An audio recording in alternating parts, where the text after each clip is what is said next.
Hey, what's up, guys? It's your boy Pimp Lucius, and today we are going to 100% complete Grand Theft Auto 4 and its two DLCs, which have their own completion requirements. Similar to the San Andreas video, I'm going to be doing literally everything you can do in the game, from the main missions to side missions, random activities, and if you're good, I might even throw in a couple fun facts in along the way. The first mission is called Cousins Bellic, and we start out with a scene of a typical Saturday night with the boys, and our protagonist hero, Nico Bellic, getting on a boat to head to the promised land of America, where we witness various crimes being committed. Nico and his buddy talk about Nico's cousin Roman and how he's been spinning some tales about how great America is and how he's living the life of Jeff Bezos and Elon Musk combined, so Nico wants to come to America to get a piece of the pie. After that, we meet up with the foreshadowed Roman himself, and I know he's controversial, but for all of his many faults, I personally love Roman. My cousin is here!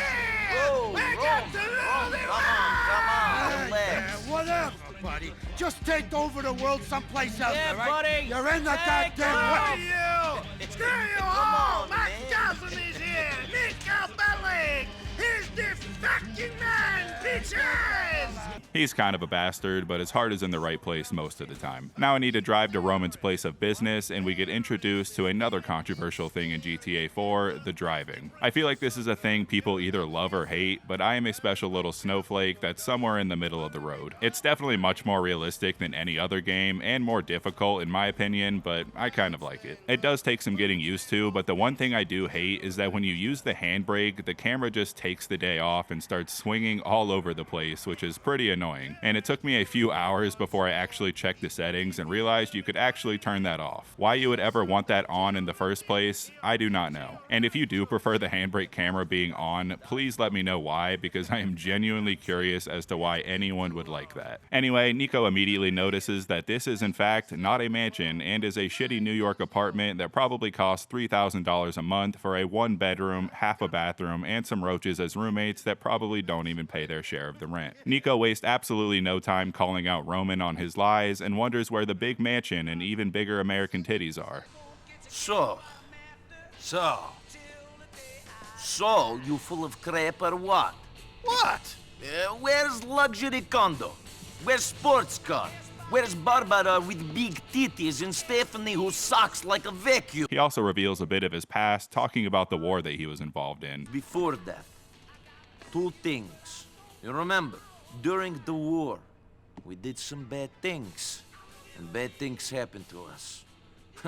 War is where the young and stupid are tricked by the old and bitter into killing each other.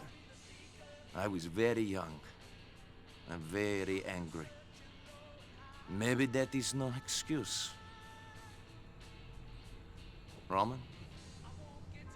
Roman!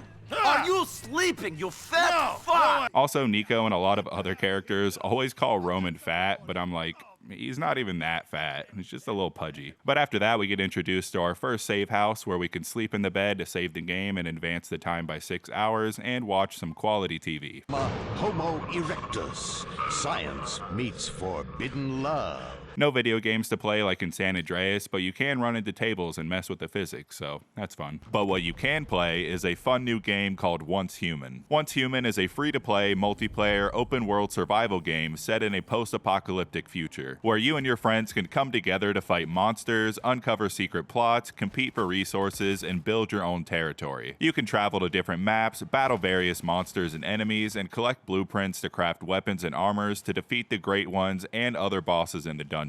You could also play on both PvE and PvP servers that feature different season stories called scenarios. And they just introduced a new system called Visional Wheels, which changes the rules of existing servers to add new gameplay variety, and the Lunar Oracle campaign is halfway to its end, which causes the Blood Moon to rise, so monsters become stronger and you have to defeat enemies to recover sanity. Plus, XP and rewards are doubled and hidden loot crates will appear, giving you a chance to obtain rare deviations. But the lower your sanity, the higher risk of dying, but you'll gain more from gathering, mining, and defeating deviants. So you should hop on now so you don't miss the Lunar Oracle campaign. And if you don't have a PC, you could pre-register for the mobile version of the game that's set to launch in April and get tons tons of exclusive rewards for pre-registering using my link so you can play with your friends anywhere, anytime. So once again, use my link below to get exclusive rewards and pre-register on mobile to get even more. And thanks again to Once Human for sponsoring this video, and I'll see you in the game so we can party in the post-apocalyptic world together. Once you walk outside, the game tells you that you can park a car in the parking spot to save it there as well, since Roman's broke ass is too poor to afford an actual garage. So we head over to Roman's place of business, where he's arguing with somebody on the phone and talking to his lady. Soon, the first villain in the game comes in, named Vlad, who immediately starts flirting with Roman's woman, who unfortunately kinda seems into it. You should lose few pounds. Otherwise, this beautiful lady is going to leave. No, I'm a fat prick. What can I do? He notices Nico and immediately threatens to cut his goddamn head off, which is quite the introduction. This fucking yokel here, if he doesn't stop staring at me,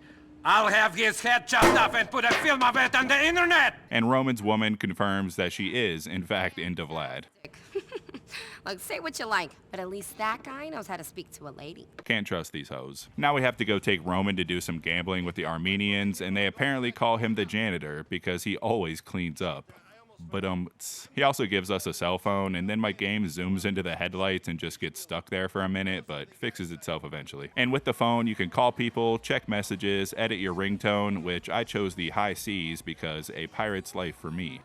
Big black meat, he's jerking me till I sneeze. He's fucking my bum, he's making me come, he's playing with both of my shit. Now we have to watch out for some loan sharks, which are sadly not debt-collecting sharks, but just debt-collecting humans. Eventually they do show up, and me and Roman have to escape back to his business. Soon after that, Roman sends us a text saying that he's in trouble and I need to head to the depot. Apparently the loan sharks found him and are now threatening his life, and Nico immediately beats the shit out of them. Things are escalating quickly because now we got the Armenians on our ass, and Roman is freaking out, but now he needs me to pick up his girlfriend Mallory and take her to the subway station. So we head over to pick her and her friend Michelle up, and Mallory immediately sets me up with Michelle to go on a date later, while also making fun of my clothes. So that means after dropping them off, we have to go get some new clothes, and unlike San Andreas, you don't just cycle through the menu. You actually have to just walk around the store to find whatever you want, which is pretty neat. And all the options look very European, which Nico actually mentions that they look like they came from his old country. After that, I get a call from Michelle to go on that date, so I head over to her place to pick her up. On the way though, I see a little icon on the map that leads me to this man who doesn't do anything but make fun of me and then give me $100 for some reason. Good. Yes, comrade, I am doing good. There is no I, there is only we. It is a glorious system, comrade. Excuse me? You're excused, comrade. You're excused. Now go and mind self for 50 years. You're a dick. I'm a rich dick, friend. I'm young and rich and loaded. Tell you what, have $100 on Uncle Sam, Benjamin motherfucking Franklin. Freedom! This Coke is okay. That was weird. And right before I arrived to Michelle's, I got a call from Roman saying that the Armenians found him and now he needs my help. And I mean, bros before hoes, so I immediately take a U-turn and head back to Roman. And this is where the game introduces you to the melee combat, which like pretty much any other GTA game is not very good. You can dodge and counterattack, but there's not much to it and it all just feels very clunky. After I beat their ass, one of them escapes and we gotta chase him down in this car until they finally stop. Then I have to chase him on foot until I finally reach the top of this building and have a very janky fight with him. But there is one cool mechanic, because if you counterattack somebody with a knife or a bat, you could actually steal the weapon from them, which is pretty neat. Then I take Roman home and get a message from Michelle asking me where I went and if I'm involved with bad people, which is a very strange thing to ask to somebody you just met, but whatever. And you could have actually went on that date with Michelle instead of helping Roman, and he'd be pretty pissed at you, but you have to end up helping him later on anyway. But now we can go on that date with Michelle, and the game shows us that we can do many things like go out to eat, go to a show, a strip club, do various mini games like bowling or pool or something like that. And if you become good enough friends with someone, you can get benefits from them like weapon deliveries and backup during missions and stuff like that. But I arrived at Michelle's and strangely everything is brand new at her apartment, even though she didn't just move in, which is weird, but whatever. Anyway, Nico wants to take her to the quote fun fair. On the way to the fun fair, Michelle asked me a lot of personal questions about me and Roman's potential criminal activities, which is also a very strange thing to do on a very first date. Unfortunately, it's closed, so we have to go bowling instead, and I make her full-on sprint all the way there just to make sure her cardio is up to my standards. The way bowling works is you get into a stance, throw the ball, and then you can control it with the right stick, which I did not know at first, which is why I got a gutter ball immediately. Eventually, I got the hang of it and got 3 strikes in a row, which gave me the trophy called Gobble Gobble, and I absolutely crushed Michelle. And if you're wondering, all you gotta do to get a strike is start in the default position and then slightly turn the ball to the left as it's nearing the end of the lane, and then it is strike city, baby. After that, I take Michelle home and we have some casual conversation as the car is turned on its side, and then I drop her off. Maybe. I just felt like I needed the new start. There's nothing else about Liberty City then? Just Roman? Maybe there is more to this place.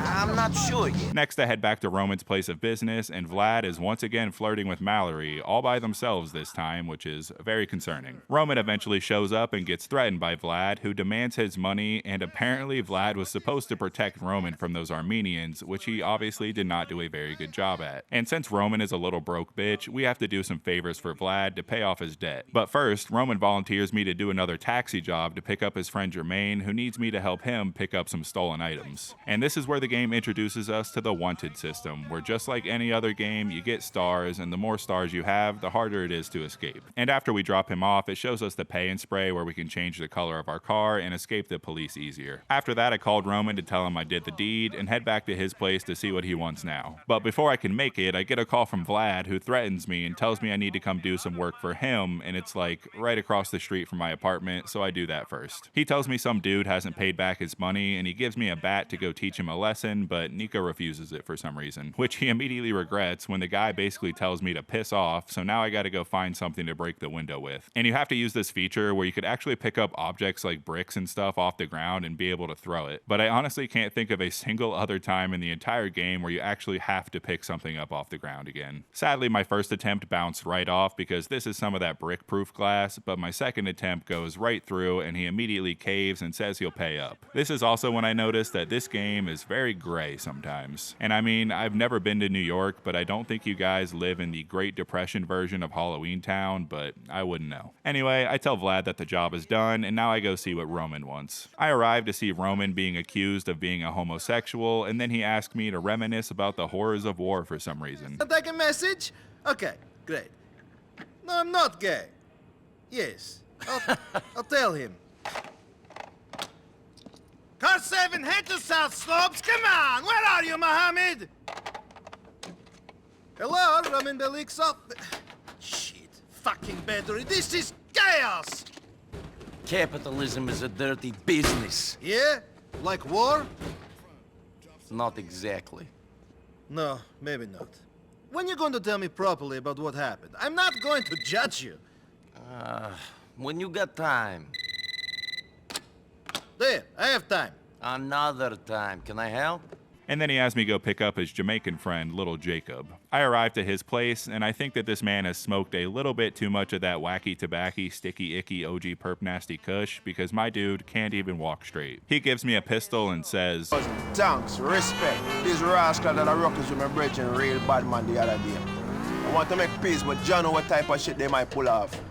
Something. So we arrived to the spot where it seems like he is doing some kind of hoodlum activity and asked me to watch his back for a minute. And this wouldn't be a GTA mission if something didn't go wrong, so now we have to have our first gunfight and end a few people's lives. Just a couple days in the city and Nico is already a vicious murderer. You'll love to see it. We also get Jacob's number, so now we can go on little friend dates with him and drop him off at his place. After that, Vlad texts me for some more work, and he keeps calling me a yokel, so I had to look up what that meant, and apparently it means an uneducated and unsophisticated person. Think I'll start using that one. So he needs me to go teach somebody else a lesson for not paying him, so we head to the laundromat where this guy immediately uses his laundry ninjutsu on me and I have to chase him down. Doesn't take him too long to realize that he probably doesn't want to get shot in the head, so he stops the car and agrees to pay Vlad the money. After that, we have another mission for Vlad, and Roman gives us a call to tell us that we now have the privilege of doing taxi missions for him, so I decided to do that first. And as you could expect, they are in fact taxi missions. You pick someone up, take them to their destination, you get a little bit of money. There's 10 taxi missions in total, and it's not required to 100% complete the game, and you don't get any cool rewards for it like how you got nitrous for all the taxis in San Andreas. But that might be because after a certain mission you can't do the taxi missions anymore, so it makes sense that they wouldn't lock you out of 100% completing the game if you didn't know that you couldn't do them later. I did do all 10 of them, but the only kind of interesting mission is when you take this guy to the hospital and he just gets out of your cab and just fucking dies. But then he gets miraculously revived and then dies again. It was a very confusing process. Once you do all 10 missions, Roman will tell you that the other taxi drivers are super jealous of you and you should start making money with your fists instead. So after I got done with that, I ran into the same guy from earlier and he has turned into quite the crackhead. And this time he asked me to take him to a deal to get a crack rock the size of his fist apparently. Surprisingly, the deal goes smooth and he compares it to the boulder that chased Indiana Jones, and I drop him off at his house. Well, okay then, let's do another Vlad mission, shall we? Me and him take a walk to his car as he tells me about how he partied super hard with a man named Mikhail, and Vlad is just being an absolute menace this whole conversation. He's shoving old ladies, fighting crackheads, just absolute chaotic behavior. Once we get to his car, he tells me that he needs me to pick up a different car for him because some asshole owes Mikhail some money. And this mission forces you to use the train system, where, surprise, you ride a train. Quite the plot twist. I make it to the car, snatch it from this guy, take it to the car wash, drop it off at the garage, and then get a call from Roman asking if I want to go to the strip club. And for research purposes, and since I do want to do everything, I agree. It's about what you'd expect. Half-naked women dancing around, and you can get a private dance where she will slap her buttocks. And whenever she gets really close to you, the controller starts vibrating, I think to indicate Nico's level of being bricked up. Well, that was fun. Time to head back to Vlad. This time he explains to me that a man named Ivan is planning to rob Roman, and then he gets a call from some secret lady. Hey, gorgeous. Yeah, where were we? Okay, now listen. Let's talk about tonight. Suspicious. Anyway, Vlad wants me to kill Ivan and Nico agrees to be a hitman with little resistance. So we head over to the spot and have to chase him for a bit until we end up in this construction site where we have to chase him up this ladder and onto the roof. And also the whole time he's yelling about how Vlad is actually setting him up, but Nico does not seem to give even half a fuck. And at this point, I just start shooting at him while chasing. Well, shit. The game does conveniently let you restart missions without having to go all the way back to the beginning, so that's nice. This time I did not Looney Tunes my way all the way to the ground and finished him off. And also apparently you can spare him and find him in a random encounter later, but I did not know that before I did this, so oh well. After that, I got a call from Roman because now he likes me a lot since I did all those taxi missions for him and went to the strip club with him and whatnot. So now I could use his taxi service for free, which is actually extremely useful because I remember last time I played this game, I started using taxis constantly since it's basically a form of fast travel in this game. Speaking of Roman, we have another mission for him, and we find him very depressed because he believes that his lady and Vlad are getting it on, which is definitely hinted at, especially in the last mission when he was talking to a mystery woman on the phone that was probably her. And since Nico is a real motherfucker, he immediately storms out to go take care of Vlad and shoot his penis off. Okay, he didn't say that last part, but that's what I would do. Also, apparently Roman would rather be a cuck than take care of Vlad. Hey, it happens. We have an open relationship. I do my thing, she does hers. Maybe next time I might watch them at it. Oh. So we have to chase Vlad around for a bit until he crashes his car and says Mikhail is going to cut our balls off. And this is when you can do an execution in the game, which just gives you a little cutscene of blowing certain people's heads off. So I do just that, and Nico reminisces about the old country and how he's searching for his old team because one of them was a traitor. To ambush a squad would kill a lot of innocent people. They were our enemies. But we never did it. There were 15 of us, all boys from the village. But one of us betrayed the group. It was a setup. For money. 12 people died. 3 escaped. I know the traitor was not me. So for 10 years, I've been searching for the other 2. One of them lives here. Why are you telling me this now? Do you always get sentimental after you kill people? You kept asking. Wonderful. You're here on some revenge mission for something that happened 10 years ago, and you don't care whose life you ruin anyway. No, Well, what? I don't know. I just want to know why they did it. After that, the game tells us that sometimes we can call people to set up scenarios earlier than they would normally happen, and tells us to call Roman, where we find out that he is already in trouble about 9 nanoseconds after killing Vlad. I find him hiding in the dumpster, and he says that a man named Faustin is following him for killing Vlad, and despite Nico laughing at his paranoia, he's actually right, and one of his goons captures us. We get threatened for a while until Faustin shoots one of his goons in the face for disturbing his wife, and now we are working for him, and he wants us to go find a van full of TVs. And the first thing we need to do is get a cop car, and if you can't find one, you could actually call 911 and request that one come to you. After that, you have to drive around and find the right van that has the TVs in it by pulling them over, and of course, it was the last one I picked. But you pull them over, pop them a couple times, and then take the van back to lockup. Before I continue the Faustin missions, I decided to go check up on our incoherent friend, Little Jacob, and do his mission. He wants me to go with him on another deal for that sticky icky devil's lettuce. And this deal goes about the same as the last one. The guys try to rip them off, and then you have to kill them. Except this time, we're not just stopping there, because we're going to go to their house and finish off the rest of them, where the game shows you how to use the cover system, and shows you that you could shoot through some walls and break them enough to kill people behind them, so that's a neato. I drop him off and head back to Faustin for the next mission, where I'm greeted by his right-hand man named Dimitri. Faustin is doing some nose candy, which Dimitri does not seem to approve of, and there is clearly some tension between these two. You need to calm down with that stuff. Calm. Why? So I can be like you, Mr. Barbichit? Always so fucked up on painkillers, you don't give a shit? You need to calm down. Where would we be now if I was calm like you? Let me guess. In a prison camp in Siberia, or selling hash to tourists in Red Square, or still in the Navy. Which is it today? Be careful, Dimitri. Be fucking careful. So then me and Dimitri need to head off to the sex shop. Bold choice for our first date, but he wants to take care of this problem without killing anybody. And surprisingly, we don't. I do have to shoot this guy in the leg, but that's about it. After that, we go to the gun store, where I'm only allowed to get a micro SMG on the house, and I drop Dimitri off. Now I have another mission for little Jacob, and his friend tells me, "Hey, my youth, some boy them dip on the corner and thing, and the boy them a sell some things and thing, and I go on and I say, oh, them don't want to give me my money and thing, and every corner my corner, and I want my money and thing, you know. I know so that I go, you know, I want to deal with the case proper, you know, see it.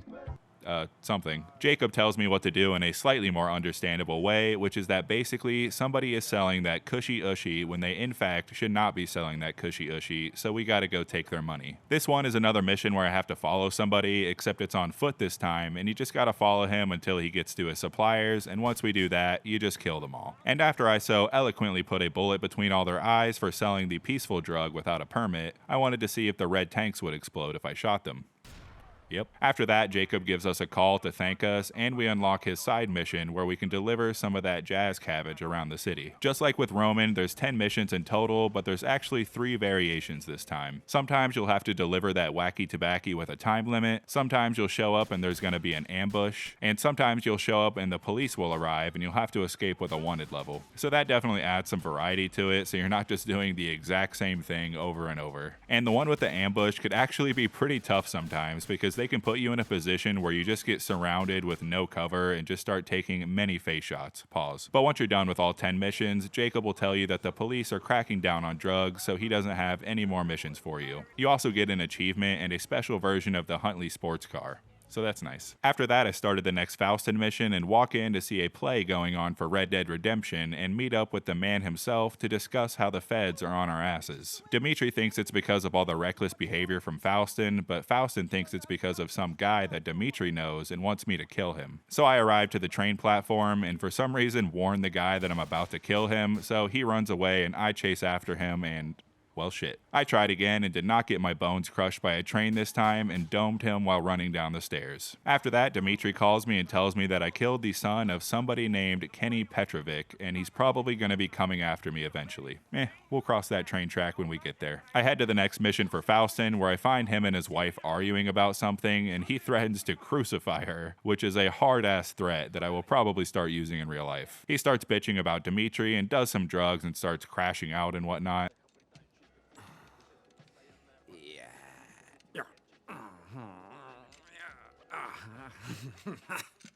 He then shows me a picture of some random lady and asks me if I know her and says he would kill me if I did because apparently that's his daughter. And he wants me to go find her at Firefly Island and kill her biker pimp boyfriend because she is an ungrateful biatch. So I head on over there, and apparently the boyfriend is a member of the biker gang called The Lost, which we will learn much more about when we do the DLC later, and I immediately recognize that he is voiced by Bill Burr. Get away from Mr. Faustin's daughter. Fuck you! This ain't Russia, and we ain't communists. Tell my father I can see whoever I like. I'm gonna get the brothers, and we're gonna kick your fucking ass! So I chase him down on the slipperiest bike ever, where he eventually meets up with his boys, and we have a shootout at a nice park to traumatize all the civilians around and finish the mission. After that, Roman sends me a text telling me he wants me to meet somebody, but on the way I get a call from little Jacob who wants to play some pool. And I might as well get my friendship up with him enough to get his perk, so I agree. Pool is basically the same as it was in San Andreas. You just line up your pool cue and use the right stick to determine how hard you hit it. And Jacob was kicking my ass. He was kicking my ass so much that he wouldn't even face the table at some points just so he wouldn't have to see himself kicking my ass. And it took me 4 whole games to finally beat him. And I feel like this game might have some like dynamic difficulty when it comes to pool, because my opponent started absolutely sucking after a while and I still barely beat him, but I'm gonna take the win. After that, I took him home, kissed the homie goodnight, and went to see what Roman wants. He introduces me to one of my favorite characters named Brucey, and they want to introduce me to the wonderful world of the internet. So I head to the cafe, activate my email, and check out the local dating scene, where I immediately send an email to every single one of them because you miss 100% of the shots you don't take. And all of their profiles are pretty interesting and worth the read, to be honest. Then I checked on the news, where there's apparently a serial killer out there killing joggers, which is fun. And oh look, my favorite show, Whore. So I got to make it home by 10 p.m. to see the season premiere. That's all for that mission, so I call up Jacob to play some darts on another bro date. This minigame works like real life darts, where hitting the outside ring doubles your points, the inner ring will triple them, and you want to get your score to exactly 0. You also have to hit a double on your last throw, or you bust and lose all the points you got on that round. And it's pretty easy. I was pretty much able to get a bullseye almost every single throw, and I was able to win on my very first attempt. And then the camera zoomed out to show the extreme sexual tension between me and little Jacob. Anyway, I took him home, kissed him goodnight, and got a call from Roman, who tells me that Brucey has a little business proposition for me. Basically, he tells me to check my email because Brucey wants me to steal some cars for him. So I do just that, and the first one he wants me to get is the Pimp 600. He also informs me that he broke his own benching record today of 2,000 pounds. Pretty damn good, honestly. Proud of him. So the car thing is pretty simple. You just reply to the email and it'll mark where the car is on your map and you gotta go steal it. Although these cars do seem to react differently, because most people in the game, if you just park your car in front of them, they'll just stop until you move or eventually drive around you after a minute. But these cars just keep driving no matter what, and they have extremely good luck with getting consistent green lights, so it's really hard to time it right to be able to steal the car. And sometimes there's not anybody driving the car, but just people standing around it that might try to beat your ass in that situation.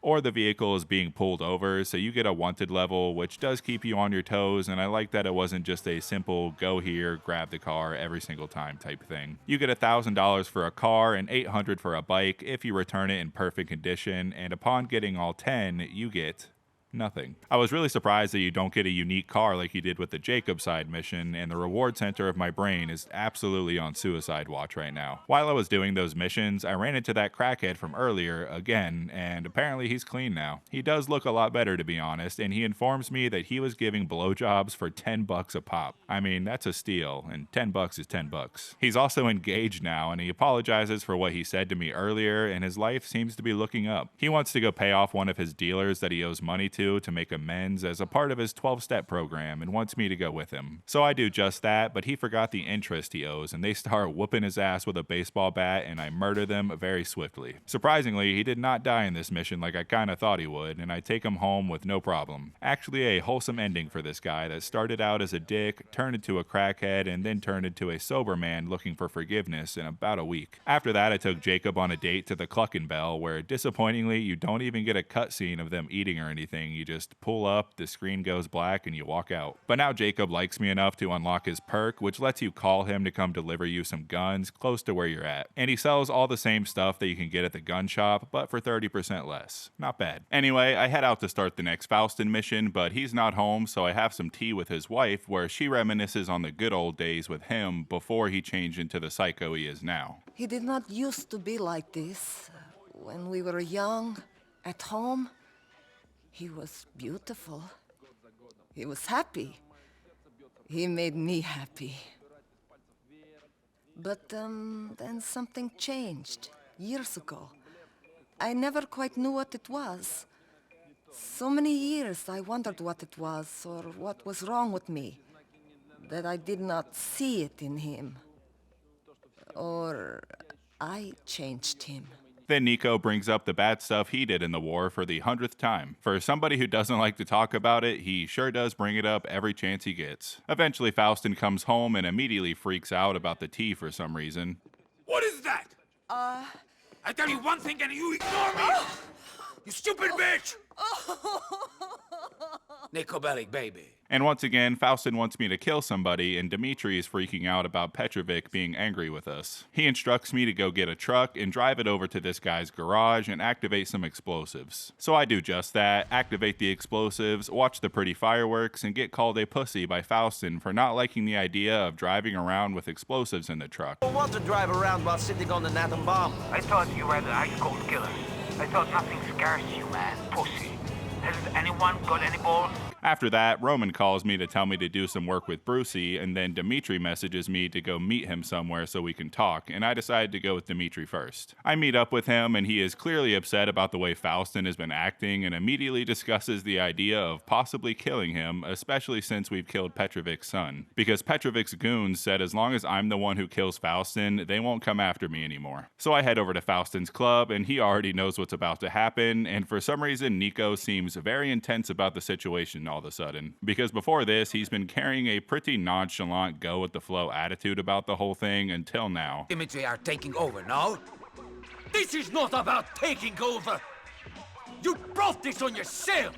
You push things too far! Anyway, Faustin takes off and we have to run through the club, killing all his guards until we chase him up to the roof while he spouts about betrayal and whatnot. Then I pop him in his kneecaps and shoot him off the roof. Another major player in the city down, many more to go. I also checked on my email to read all the replies from the women that I tried to go on dates with, and every single one of them rejected me. It only hurts a lot. After that, I called Dmitri to see if I can collect my money for the hit I just did, and he tells me to meet him at some warehouse. Right after that, Jacob gives me a call since he's been hearing about how a bunch of Russians are looking to kill me and says that he's gonna tag along just in case. So we arrive at the warehouse and it turns out Dmitri is in fact betraying me. Apparently somebody Nico used to work with before he came to America is still owed some money from him and is in cahoots with Dmitri. So now we have to shoot our way out of this place, killing a dozen or so goons, but unfortunately Dmitri and the other guy escape and me and little Jacob have to escape the cops. After that I call Roman to let him know what's going on, and he once again is in hiding and he has me meet him somewhere only to find him trapped in his own trunk. We discuss the situation and Roman decides that we need to get out of Dodge, pack our stuff, and find somewhere else to live for now. And on the way, Roman discusses a dream he had, which I think is very sweet. I was thinking about getting out of the cab business.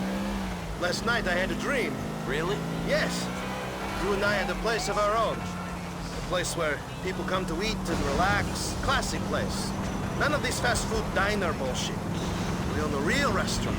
Tavern. It's a place of distinction, you know? I can't see myself settling down. Not now, but in the dream you've met the right woman.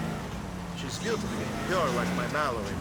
In the dream, Mallory and me are married, and Everything is perfect. Tragically, when we arrive to the apartment, it is already burning to the ground, so we head to the depot, which unfortunately is also burning to the ground. And I genuinely do feel bad for Roman, but he is surprisingly doing his best to keep an upbeat attitude about the whole thing. Been here before. Positive mental attitude. Come on! At least they want me dead, and not you. I do not think it will be much difference to them, Nico. One dead Belik will give them a little bit of happiness while they wait for next. I do not care. We are in this situation. We must deal with it. Bring on Bohan! Okay. But Nico is kind of being a dick, even after being very apologetic a minute ago. Not so bad. I mean, I don't think we'll be impressing women with our wonderful hot tub, but this looks okay. Yes. Great. Come on, what's wrong? What's wrong? What's wrong? Where should I start? All right, I'll start with you. What's wrong with you? 15 minutes ago, you were cowering in fear because you didn't know what was going to happen. Now, you know everything is shit, and we're going to be killed, and you're all cheerful. I don't get it. I guess I'm an optimist. An idiot, not an optimist. I was bored of Broker anyway. I'm glad you turned up and made some Russian killers burn down my home and business. Oh, yeah, thanks, Nico. Thanks a bunch. Is that better? Much! Whatever, this is our new location for the time being, which is pretty much identical in quality to the last place we were, but it's on the other side of the city. Before I start the first mission in the new location here, I have a Brucey mission to go back to on the other side, so I decided to go do that first. And I arrived to find Brucey acting just like me every time I watch a UFC event. Sweet. I got you, man. I'm big, but I'm also fast. Wake up, boy! And he needs me to surprise kill somebody for him because, Sometimes people fuck other people over, okay? And the people that fuck other people need to get fucked with, especially people that go into hiding before they can get on the stand and put a lot of guys inside for a lot of time. What? Yeah, first thing we have to do is steal a cop car so we can search up a man named Lyle on the database and find out where he's at. Once we do that, we confront him, he runs away, we chase him, blow up his car, and mission complete. I head back to Brucey to find him getting absolutely shredded and hanging out with some emo baddie, and I'm kinda surprised that Brucey actually pulls, but hell yeah, good for him. And he once again acts just like me after watching a UFC event. Yeah! Yeah! Yeah! Yeah! Yeah! Yeah! Wah! Yeah! Man, I'm ready for you, Nicky. I'm ready. I'm ready for fucking anything. Yeah! It's like looking in a mirror. Anyway, he wants me to steal Lyle's car for him, so I head over to where it's at, and as soon as I grab it, some goons pop out of nowhere and I have to escape. And for once, it's me running away from somebody while getting shot at instead of vice versa. I do like being the shooter rather than the shootee, but it is what it is. Eventually, I skedaddle back to the garage to start the next mission. Right before that, though, Brucey tells me that I should look into some vigilante work by hacking into the police computers and finding the most wanted people, so I'll definitely have to do that once I finish his missions. Apparently, the cousin of Lyle owes Brucey some money and is gonna have him killed, so Roman needs to make a fake gay dating profile for me so we can lure him into a trap. So I head over to the computer place, send him an email, and that's the end of that mission until he replies. I get a cab back home so I can advance the time until he replies, and the cab driver says one of my favorite things that I have ever heard in this game. I'm going home to blow some heads and beat up the coochie. Also, Dimitri gives me a call to tell me that he is very upset that they did not manage to kill me. And after waiting a bit, Roman calls me to tell me to check my emails, and lo and behold, there it is. So I head out to meet that guy for a date. You could sit here and listen to him talk for a while. He's pretty annoying, but you can kill him whenever you want. So, Nico, what do you do? I do a lot of things. What's your job? Job? Everyone's talking about this job guy. I haven't met him and I don't want to. Mr. Job sounds like an asshole. Really? What type of man do you want to meet? One with a lot of money. Do you know Gay Tony?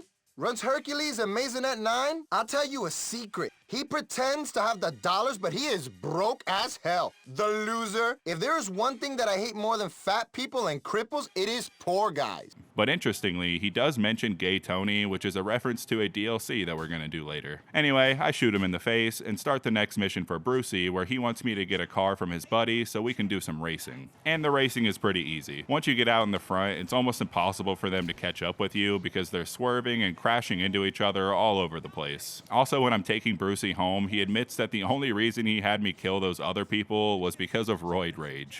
What about these guys you need killed? Fuck, Nicky. You know Brucey. He's number one. It's lonely at the top. Sometimes the juice, it just takes control. Okay, red mist descends, and I need shit to happen to people. Are you talking about fucking roid rage? Is that why I killed those men? Oh, they were bad cats, Nicky. Maybe the juice meant I wasn't as patient as I should have been. This also unlocks the ability to do some more races whenever we want, so I'll definitely do that later. Also, I ran into Badman out in the wild, and he says, I go like you know who me is, road boy. Chuck, you don't know who me is. Badman, what's up? Why, me there, road boy. I said no one can test me, no road boy. No one can test me. See? Who's testing you? Them slabber Russian type, my youth.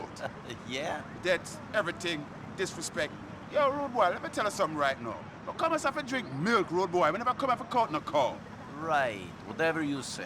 Yeah, that translates to we need to go kill some Russians, so we head over to the spot. I almost accidentally blow Badman's head clean off his shoulders, and we take care of business. Also, we're friends with Brucey now, so that means I can start working towards getting his perk, and he calls me for a little lunch date, so I do that real quick. And now I can check out that most wanted list, and the first thing you need to do is get a cop car, obviously, and then just pick a random name, and it'll give you their location. After that, you just drive over there, and sometimes you have to chase somebody in a car, sometimes they'll be out in the open, but there's usually more than just one guy, and you need to take out everybody to complete the mission. And fun fact, you could actually drive through the toll booths without getting in trouble in a cop car, and you can make people move out of the way if you turn the lights on, so that's fun. There is a whopping 30 of these missions in total that will have you driving all over the map. And what do you get for completing all 30?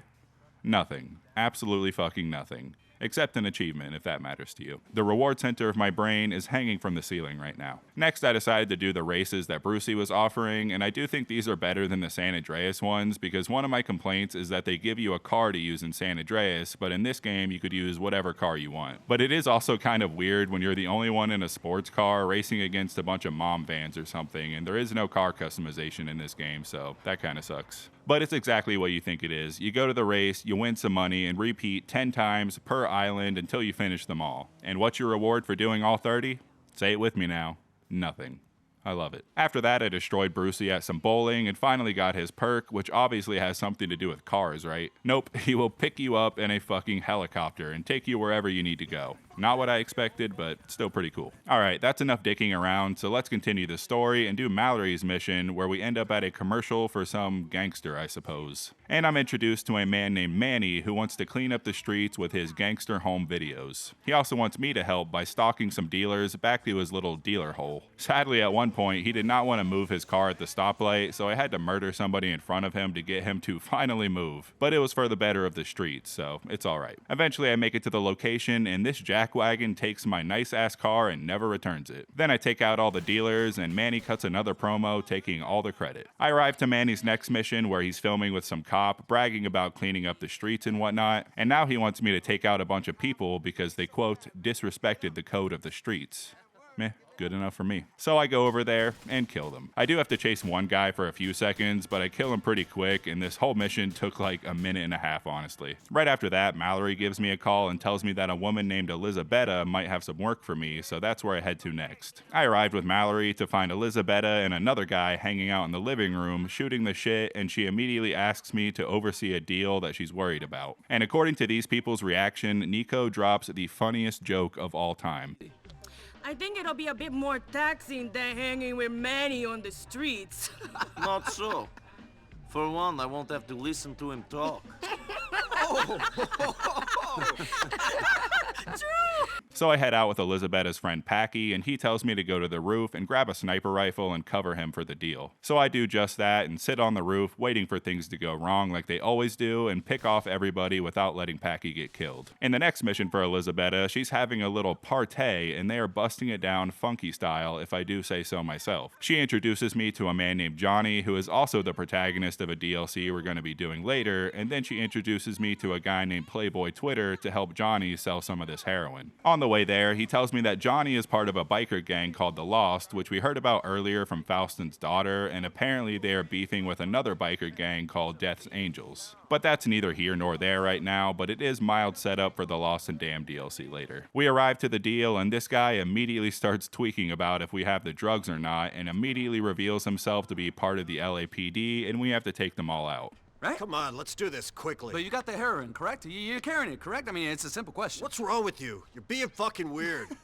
Not weird, man. I just want to know if you're carrying the stuff, right? You ain't right, friend. No, Come on, let's get out of here. LCPD! Freeze, motherfucker! I said freeze! This is also the first mission where I have to face enemies with body armor, and it does make it pretty tough because they also all have SMGs. And there is a lot of them, and I probably wouldn't have gotten through this if there wasn't a bunch of health pickups and body armor for me throughout the mission. After we kill all them, we have to escape the police and drop Playboy Twitter off, and he also tells me about his boy Dwayne, who's locked up in prison. We also finally get to go to the second island on the map, which does look a little samey, but the buildings are noticeably taller and nicer here, which makes it a little more distinct, so it's a nice change. And good news, the insurance company thought Roman's fire was an electrical problem and gave him insurance money, so his cat business is back up and running. Also, Michelle gives me a call. Remember her? And she is once again questioning me about what I'm doing and asks me why I'm working with Elizabetta. And since I'm on a new island, that unlocks some new clothing options, and I am a slut for a nice suit, and since I'm a hitman, I decided to go with the hitman look, which I am much happier with than the clothes I was wearing before. Until I finally decided to take Michelle on a date because she won't stop calling me and getting all pissy that I don't want to hang out with her. And as soon as I pick her up, I am reminded why, because she immediately starts making fun of my outfit even though I look fresh as fuck.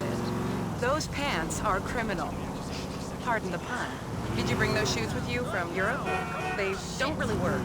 How are you settling it? She also starts, once again, questioning me about my criminal activities, including with Roman. And despite her being very against illegal activities, she doesn't bat an eye at me driving her home while I'm absolutely fucking buckled. Which is really difficult, by the way. After that, I head back to Manny in my sharp-ass suit to see what he wants now, and he's arguing with some publicist about looking, quote, gay, and quote, like a transsexual or something on TV. Blocks, he teaches a group of women. Yo, man, you made me look gay, man. I warned you, bro. What? No, you don't look gay. You look a little metrosexual or something. Metro's good. It's good. Man, who the hell ever heard of a metrosexual ex-gangster, man? I'm a lord, man, not a lady. This show is gonna make me famous. You are gonna be famous. Shit.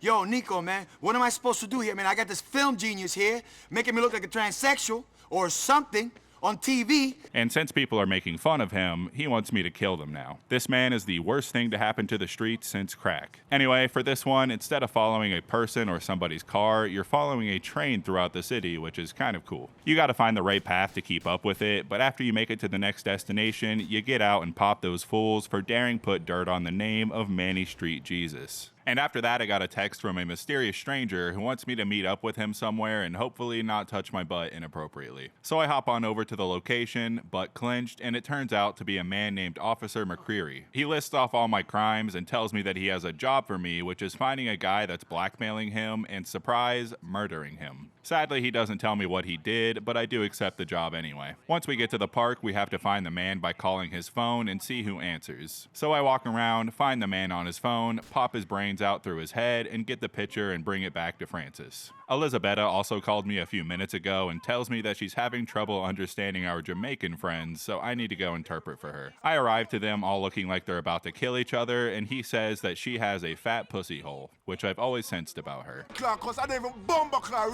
speaking that gibberish! Fat bumbuckler pussy old girl, you know this? Shot in her bumbuckler. Hey, yo, don't touch what's me. wrong? What's wrong? Apparently she thinks Badman lost some of her Coca-Cola Classic and wants me to go retrieve it for her. So I head over to the spot, and this was one of the toughest missions in the game up to this point. You gotta go through a building of a bunch of dealers up on the roof and down below, which is hard enough, but once you get the Coca-Cola, you get surrounded by police and have to escape the building, which is also pretty difficult, because there is a lot of them, and the closest car you get is this shitty-ass truck that you have to escape a 3-star wanted level with. I remember dying on this mission like 10 times when I was a kid, but I was able to do it my first attempt this time since I happen to have a lot of body armor and a lot of SMG bullets. After you escape, you meet up with Jacob, and plot twist, Michelle is a Fed and demands that you give her the Coca-Cola Classic. And she doesn't turn you in because apparently you will be useful to her. Damn girl, I took you bowling. But I think it's pretty obvious to anyone that's paying attention that she was probably a cop or something. something. Even as a kid, I could tell that she asks way too many questions and she was probably going to betray me at some point. Even the fact that all her stuff at her house is brand new is kind of a giveaway, but the constant questions about your criminal activities makes it extremely obvious. Especially if you go on multiple dates with her, because she'll ask you even more stuff about Vlad and stuff like that, and she never gets drunk with you. It's only ever Nico that drinks when you go to the bar with her. But let me know if you didn't see this coming when you first played the game, because I'm genuinely curious of what you thought about her beforehand. And Mallory does call to apologize about setting you up with a Fed, because apparently she didn't know either. So I head back to Elizabetta to see what she wants now, and she is freaking out about the police being all over her and does some Coca-Cola to calm herself down. As you do. Then Manny pops in for a visit to film himself busting Elizabetta, which is fucking hilarious. And Elizabetta immediately murders him and the cameraman, and Nico drops a one-liner on him. Well, he said he was going to bust the dealer. So I take him to some sketchy doctor to get rid of the bodies since they died of natural causes, you know. And he's gonna sell their organs, which is probably more help for the streets than Manny has ever actually done, so that's good. Next, I continue my escapades with Francis, aka Officer McCreary, and meet him at the police station to see what he wants now. And once again, somebody has evidence against him. I think something about a guy jacking off to him or something. I'm not sure. Some lawyer. Big white shoe firm. Thinks he's a crusader. Some morality cunt who takes photos of guys in the shower at the gym and then jacks off on his wife's face. Hey, enough!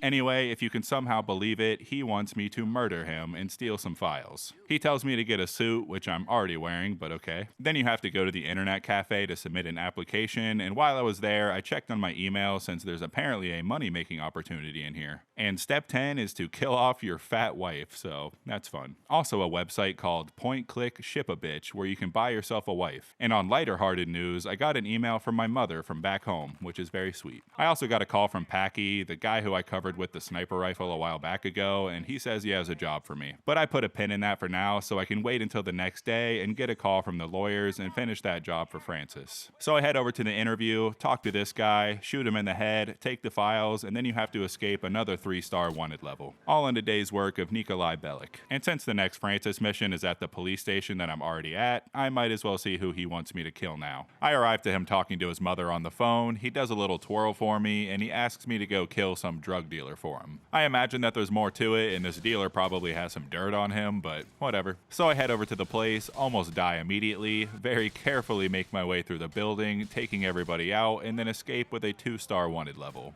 Standard stuff. And the call that I got from Francis afterwards does confirm that he most likely had some dirt on him that he didn't want him telling anybody. You don't have to worry about Clarence anymore. You did a good thing, Nico. That boy was mean.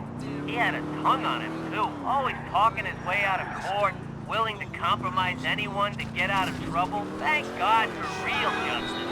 And I wonder if Nico will come to the conclusion that this man likes to kill people with dirt on him, and Nico has a lot of dirt on him now and will probably have him killed eventually. Anyway, we meet up with him again. He's mad that I only took out the guy that he wanted me to kill, and he needs me to kill the chief drug dealer now. So we gotta go get a sniper and get to the roof opposite of the building to get him to come to the window so we can shoot him in the fucking face. So to do that, I shoot the TV, and obviously after seeing a bullet fly through your window, your first instinct is to look out that same window and get shot in the fucking face. And that's it for Francis for now. And update on Elizabetta, she's in jail. Alright, let's go see what Playboy Twitter wants. I find him chilling with some unfortunate looking women, and he tells me that he's building an army and needs my help. Also, his friend Dwayne, who we mentioned earlier, shows up, and Playboy Twitter does not seem very happy about that. Dwayne wants to pick up where they left off, but Playboy Twitter doesn't seem very into the idea, but agrees anyway, and Dwayne makes Nico giggle like a little schoolgirl. Folk quick to forget.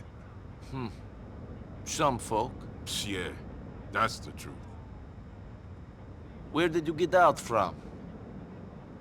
Preschool. Okay, Dwayne?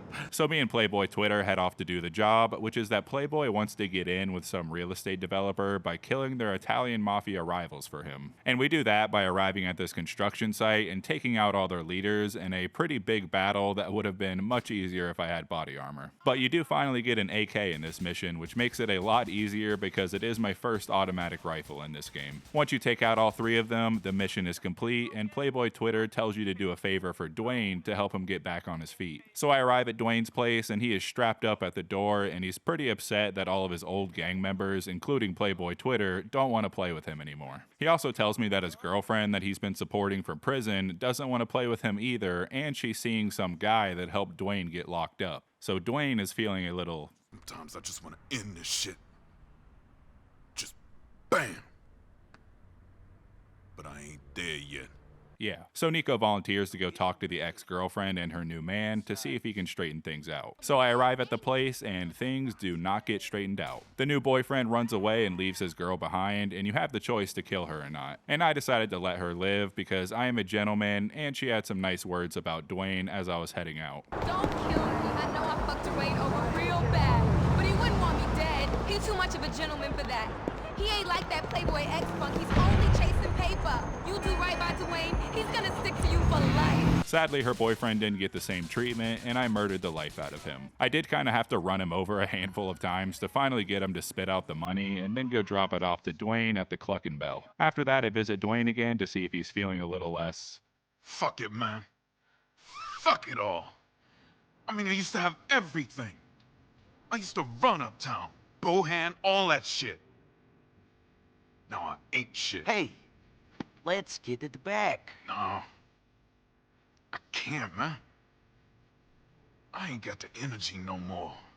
Yeah, he's not handling life outside of prison very well, and apparently he used to own a club called the Triangle Club, and it's been taken from him by some gangsters while he was in prison, and Nico volunteers to go reclaim what is rightfully his. So I head over and start shooting the place up, and I do want to give props to the managers here for being brave enough to fistfight a man with an AK, but it didn't work out well for him. After you take out everyone inside, you run outside where the game probably wants you to chase them in a car, but I said fuck that and shot him through the window to save myself a few minutes. Once you do that, you call up Dwayne and he reveals that Playboy Twitter will probably be upset because he was actually doing business with those guys, but Dwayne is on his revenge arc right now and doesn't really seem to give 2 shits at the moment. After that, right as I was about to do Playboy Twitter's next mission, Brucey calls me and asks me to go boating, which is something I haven't seen as an option before, so I decided to do it. So I go out boating with Brucey and it's about what you'd think. You and Brucey and 2 hoes drive the boat around some pretty areas, Brucey brags about his abs, and that's about it. Good times. This time I successfully make it to Playboy Twitter's place. He's chilling, playing some pool, and immediately starts talking shit about Dwayne. But that's not what we're here about, because somebody with some loose lips is talking about Playboy Twitter's business and he needs to be silenced. For some reason, Playboy can't describe him well enough for me, so he gives me a phone to take a picture of him and send it to him to confirm who it is. So you go to the basketball court, take a picture of a bunch of people until he says it's the right one, which I'm surprised he can even tell because this phone has like a 2-megapixel camera. Speaking of, you actually get to keep the phone, which is an upgrade from the last one because this one has a camera and themes on it. And if you go to the internet cafe, you can buy more ringtones and themes. I browsed through and chose the Dragon's Breath ringtone because it sounds pretty epic and it gets me hyped up to do some more murdering.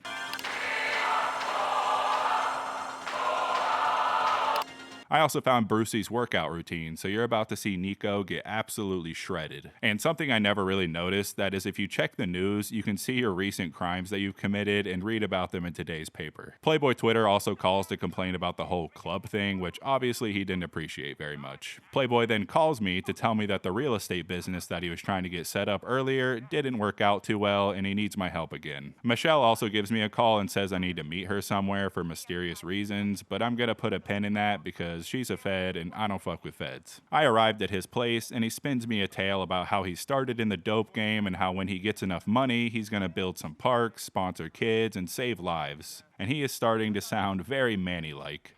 No, listen, I paid my dues. Now I learned in a hard school, man, and I changed stuff. You know me. I do this stuff so I got a chance to do some good in this town. So you say. So I say. So I do. When I get the money, man, I will build parks. I will sponsor kids. I will save lives. But I gotta have the money, man. 'Cause all this, it means nothing if you ain't got the heart, Nico. Amen, brother. So to start helping his community, he wants me to murder somebody. Also very Manny-like. He also brings up Dwayne and how he thinks Dwayne wants to kill him, and apparently he's been talking shit about Nico, which I don't really believe because Nico seems to be the only person that he actually likes. So Playboy Twitter wants me to kill Dwayne now, and Nico says that he'll think about it. And as you walk out of his house, you see a picture of Dwayne, which makes the whole situation even sadder. So I step outside and give Dwayne a call to let him know what's going on, and he knows that Playboy Twitter wants him dead, and even considers just letting him do it for like 2 seconds. But then he quickly requests that I kill Playboy instead of him, and Nico says he'll think about it. While I wait for the moment where I'm allowed to make the decision, I decide to go see what our boy Packy is up to. He's hanging out with his mom and a woman named Kate. Kate immediately seems smitten with Nico and turns out to be Packy's sister. Easy, man. You want a beer? No. Good, because I ain't fucking got none. Very funny. Maybe if being a drunkard doesn't work out, you can be a comedian. Fuck off. And you, Kate, fuck off out of here. But aren't you going to introduce us? Sure. This is Nico, some drug-dealing degenerate from some armpit in Eastern Europe. That's my ma. Nice to meet you. Hi. And this is my sister. Lovely lass, scared to bits of life. And fucking off out of here right now before I throw a fucking bottle at her. Patrick. Nice to meet you. Likewise. See you around. He also immediately notices the sexual tension in the room and for some reason mentions that his sister does not put out. Weird thing to say about your sister, but okay. Apparently he got some information from a man named Ray about a shipment that's coming in that we need to rob. What's in the shipment? Nobody tells me. So we arrive at the place and do some synchronized shimmying to get to the roof. And apparently the shipment is a whole bunch of drugs and we have to wait for them to pack it into the trucks and then take them out. Once you do that, you have to escape with the truck, and Packy says that he'll take out anyone that follows us, but I did not see this man shoot a single bullet. He also gives you some grenades, which I was very cautious to use because I was afraid I'd blow myself up, but it all worked out. After you drop the truck off, you meet Ray, who doesn't say much, but he alludes to the fact that he will have some more work for us in the future. Nico's thumb looks like a penis here. So I head back over to his house. Packy is talking with a group of goons and seems extremely jealous that his sister likes me. Get your fucking hands off my fucking sister, boy. We're talking, not having casual sex, Patrick.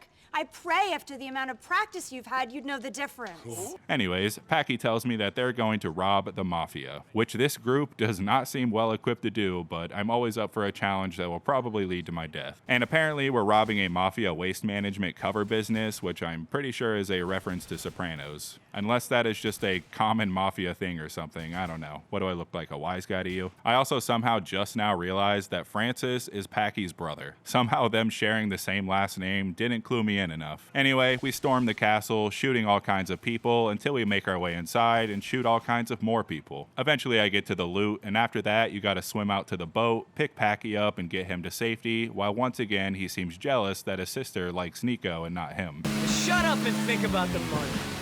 If that don't work, think about my sister. I'll tell you though, you're only getting your hands on one of those things, you maniac, and it ain't gonna be my Katie. But my ancestral fears for the McCreary family are put to rest when he calls me and basically begs me to take her out on a date. Hey, and would you take my sister, Katie, out for a drink or something? She don't get out much, and she sure as hell don't go on dates. We're starting to worry. She likes you, just as friends. I'm gonna send you a number. I'll give her a call, man, but I don't think she'll want to see me. Trust me, she will. Call her, man.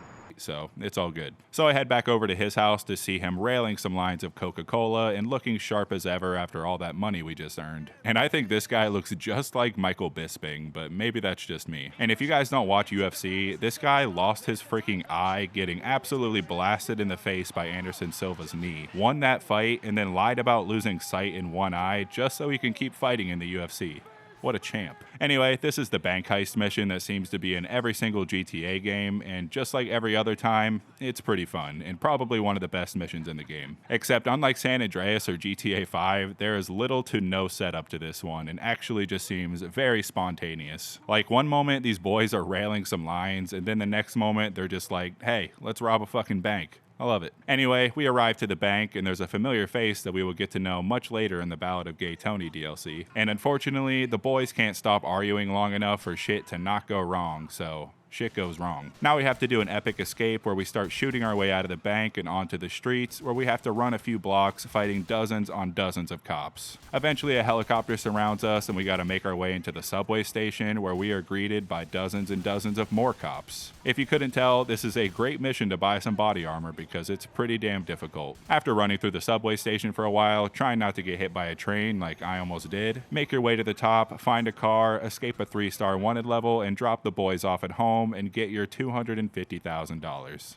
Not bad, not bad. Just wish there was more to spend it on other than ammo and clothes, I guess. After that, Packy's brother Jerry McCreary gives us a call and tells us that he has some work for us to do. And then Ray gives me a call and says he also has some work for me. Then Packy calls me and tells me that he needs me to check on his brother Derek, who is probably depressed after that guy died during the bank heist. But before I do any of that, I'm gonna see what the feds want and go do Michelle's mission. Except Mallory calls me and tells me that Roman's been kidnapped, which is then confirmed by Dimitri sending me a picture of him with a gun to his head, so I guess we're doing that now. So I make it to where he's being held and see all the enemies standing around, with a man standing right next to an explosive barrel with a 6 days since the last accident sign just begging me to shoot it. It was not explosive, but my grenades are, and whatever the thing that they killed me with is. Yeah, this mission is pretty tough. There's lots of enemies and they all have the high ground on you, which makes it a lot more difficult. You're pretty much surrounded on every corner, but they do give you some health packs and body armor throughout the building, which does help a lot. But after making it to the top, you gotta snipe this dude in the head without blowing Roman's face off and take him home. Apparently this was all about some gambling debt, and Roman just wants to be done with it all. So Nico agrees to leave Dimitri alone as long as he can still kill Florian and Darko, which are the guys that are after him from his old country. Also, the last island of the map is open now, so that means I can finish Brucey's races and the most wanted missions. But like I said earlier, there's no reward for completing them, just an achievement and the satisfaction of completing stuff. Then I finally get the call to decide between killing either Playboy Twitter or Dwayne. Now, I don't know about you guys, but I don't like Playboy Twitter that much, and Dwayne and Nico seem to have a lot more in common and bond really well together. Not to mention, I think that the rewards for killing Playboy are way better anyway, because if you kill Dwayne, you just get $25,000, which is pretty much useless. But if you kill Playboy, you get his penthouse, new clothes, and Dwayne as a friend. Also, if you kill Dwayne, Playboy acts like you're just some sick son of a bitch for doing exactly what he wanted you to do in the first place and never talks to you again. So he's kind of just a punk bitch in general, and I killed him without much thought. And now we have one of the nicest apartments in the game. And if you respond nicely to Dwayne's email, he'll become your friend, and he also has a perk if you become good enough friends, but I need to wait until he calls me before I can start that process. And while I waited for the call, I finished the most wanted missions. One of my favorite ones was this one, where you have to walk up this giant bridge area where there's a bunch of snipers waiting for you. And I was extremely close to dying, and it started thunderstorming once I got to the top, which made it a pretty nice vibe.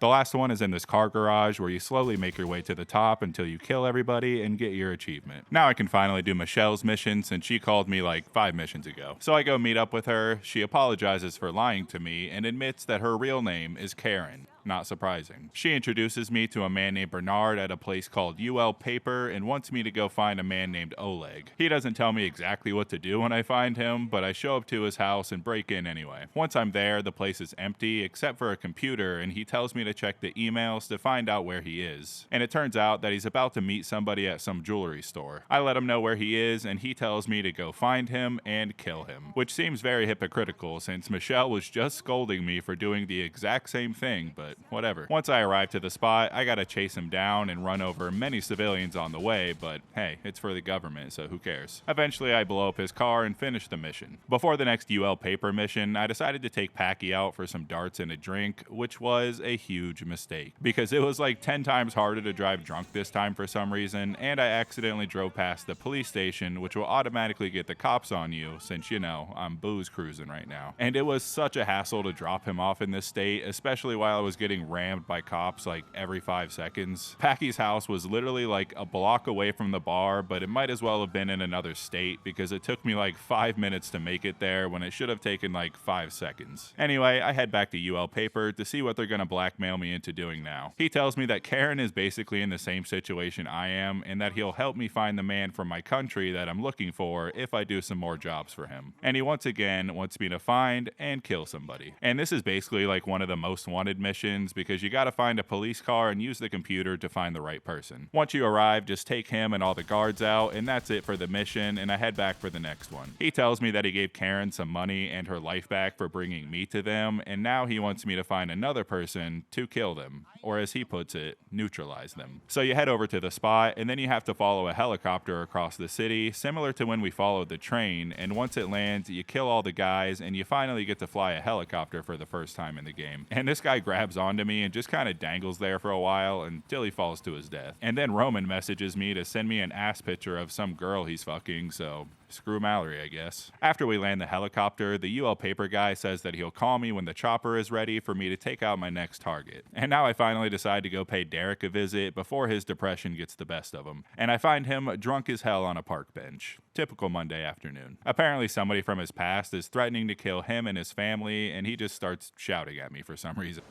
I made a mistake, but I admitted it. We all make mistakes. Exactly. And this guy is still threatening to kill me and my family.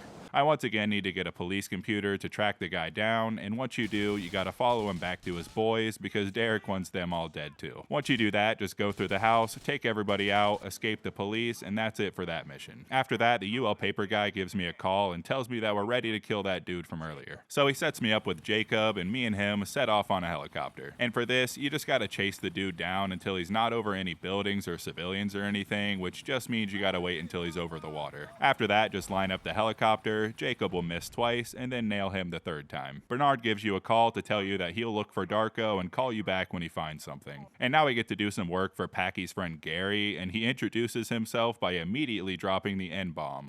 You handled yourself well on the bank job. It was fun. Fun? Too much fun. That's always been this family's problem. Fun. Good causes, a good laugh, some stupid dream or some stupid distraction. But never any fucking focus. Never. Focus. All we've ever been is bitches, working for guineas, working for which is a bold but respectable move. And he wants me to plant a bomb on somebody's car to frame the Albanians. So you grab the bomb, plant it on his car, then follow them for like 5 minutes and blow it up. Then take out the rest of the guys, and that is apparently step 1 of Gary's plan, and he tells me to come back for step 2. I arrive to be greeted by Kate and their wonderful, wholesome mother. Kate! Don't stand there talking to him on the doorstep. Ask him in. Oh, come in. Ma, you remember the boy's friend Nico? How are you? Good, and you? Put it like this. My boys are out of control. My daughter can't find a man, and my husband is in hell. I'm thinking God moves in mysterious ways. Oh. And now Gary wants me to do some, quote, gimp work for the Pegorinos. So he needs me to disguise myself as an Albanian and whack somebody named Frankie to make it look like it was the Albanians who did it. So you hop on a motorcycle, find the guy, and kill him. And that's pretty much it. After that, Gary says that he thinks he's probably going to jail soon, so that's it for his missions for now, and all we have left now is Ray. He tells me that he has a friend who isn't getting in the, quote, vig he owes him, and to my absolute surprise, he wants me to kill him. But first you got to intimidate this here husky fella into telling you where he is, and after that you go into the building and he immediately snitches on you, so I probably should have killed him. Anyway, now you have to fight your way up a few flights of stairs, taking out goon after goon until you chase Teddy up onto the roof and shoot him in the face. So I head back to Ray after a job well done, and he tells me about his friend Jimmy Pegorino. And some tweaker biker chick walks in talking about some diamonds that Ray wants me to go collect for him. She is also from the Lost and Damned DLC. And if I don't get ambushed while picking up these diamonds, I will literally shit my pants on the spot. And to my absolute surprise, we do in fact get ambushed, so no shitting my pants today, but they're easy enough to kill. We drop off the diamonds and it's mission complete. Ray also gives us another apartment on the third island, which is okay, but it's not as nice as Playboy Twitter's place. Then Brucey gives me a call saying that somebody named Stevie wants me to find some cars for him, so we'll have to do that soon. But while we wait for that, I head back to Ray for his next mission. And when I arrive, he's talking on the phone with somebody named Phil that we will meet later on, and he says that we got a problem. Apparently somebody stole those diamonds that we just picked up. And it was obviously the guys that were helping me, because just by the way they were talking, it was clear that they were gonna try to do some shady shit. I thought that we went through all this trouble so no one would know. I don't know. These diamonds are serious. Anyone who heard of them would want them. I ain't surprised we got a bit of attention. You want me to take the ice to Ray then? Nah, me and Tony will look after them. Sort them out from the trash. I sure hope we ain't lost any on the route. Things got shaken up pretty good back there. They sure did, Luca. Here's hoping we can find them all. See you around, Nicky. So Ray wants me to go find them and get the diamonds back. I head over to where they're at and they take off on me, and I misread the situation because I thought I was supposed to kill them, but that was apparently not what I was supposed to do. Oops. So I try again, and this time I chase them to the park until they wreck their car, shoot him in that thing that's under his beanie, and give the diamonds back to Ray. I head back to Ray's place for the next mission, and he's talking dirty to his wife or whoever, and now he needs me to go sell all the diamonds that we just worked so hard to get. And Nico finally demands that Ray help him find Florian. So what you going to do for me? What do you mean, what am I gonna do for you? I look after you. I don't need looking after. I need help finding someone. I said I got connections. I'll see what I can do. I'll see what I can do is not good enough. I want your word that you'll find him. Hey, I said I'll look after you. Hey, you know what? It's cool. Get someone else. I'll see you later. Oh, whoa, whoa! Are you fucking kidding me? No! I keep doing these favors for you, and you pay shit. I need this from you. A guarantee that you will find this man. I know he's in the city. So either you give me your word or go fuck yourself. I'm sick of this shit. Fine! Fine, you got it. You want my word? You got my word. Good. Who is he? Florian Kravich. And after that, he explains that I'm going to be working with Johnny again to sell those diamonds. We arrive to the museum to do the deal until it obviously goes wrong and the other DLC guy shows up and starts shooting. Now we just have to escape the museum, killing an absolute buttload of museum guards that are just doing their job, who probably have families and loved ones that will never see them again. I head back to Ray, who's talking to Phil, the guy that he was on the phone with in the last mission, and he wants me to go after the bikers because he thinks that they have something to do with the diamonds being stolen. So I show up to the bikers hangout spot, and they immediately spill the beans that Johnny did in fact try to rip Nico off for the diamonds, and now we gotta chase them and kill them. Except this one has plot armor because I unloaded about 300 bullets into the back of his fucking head, and he didn't die until the game said I was allowed to kill him, so that's always fun. After that, Ray gives me a call to tell me that he has a lead on Florian and tells me to go meet up with a guy who can tell me more about it. So I go collect Roman and head on over there. And Roman has apparently learned a new language because he speaks nothing but facts the entire way over there. So, you're finally going to kill Florian Kravitz.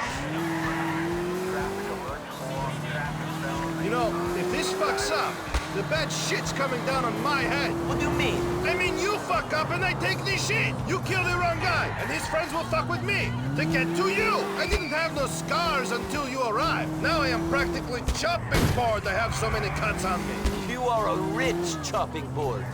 I worry for you, NB. Sometimes you just gotta let the hate go. You really going to feel better once Florian is dead? Soon, we will find out. We meet up with the guy, and he gives me directions to Florian's place, so we head over there, and to my surprise, Florian is a very flamboyant gay man. Oh, go away!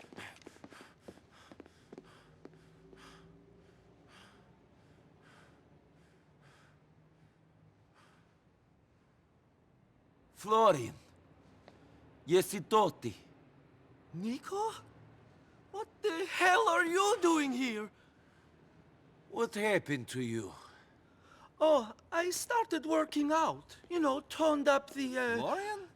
You used to work in the abattoir? Oh, don't remind me. Roman? You put on a few vanity pounds. What are you guys doing here? Why did you kick my door down? I've come to ask you some questions. It wasn't you, was it? What wasn't me? Who set us up? It was you or Darko! I thought it must be him! Oh my god! You think it was me? That's why you are here! You've come to kill me! Well, screw you, Nico Bellic and Fatty Roman!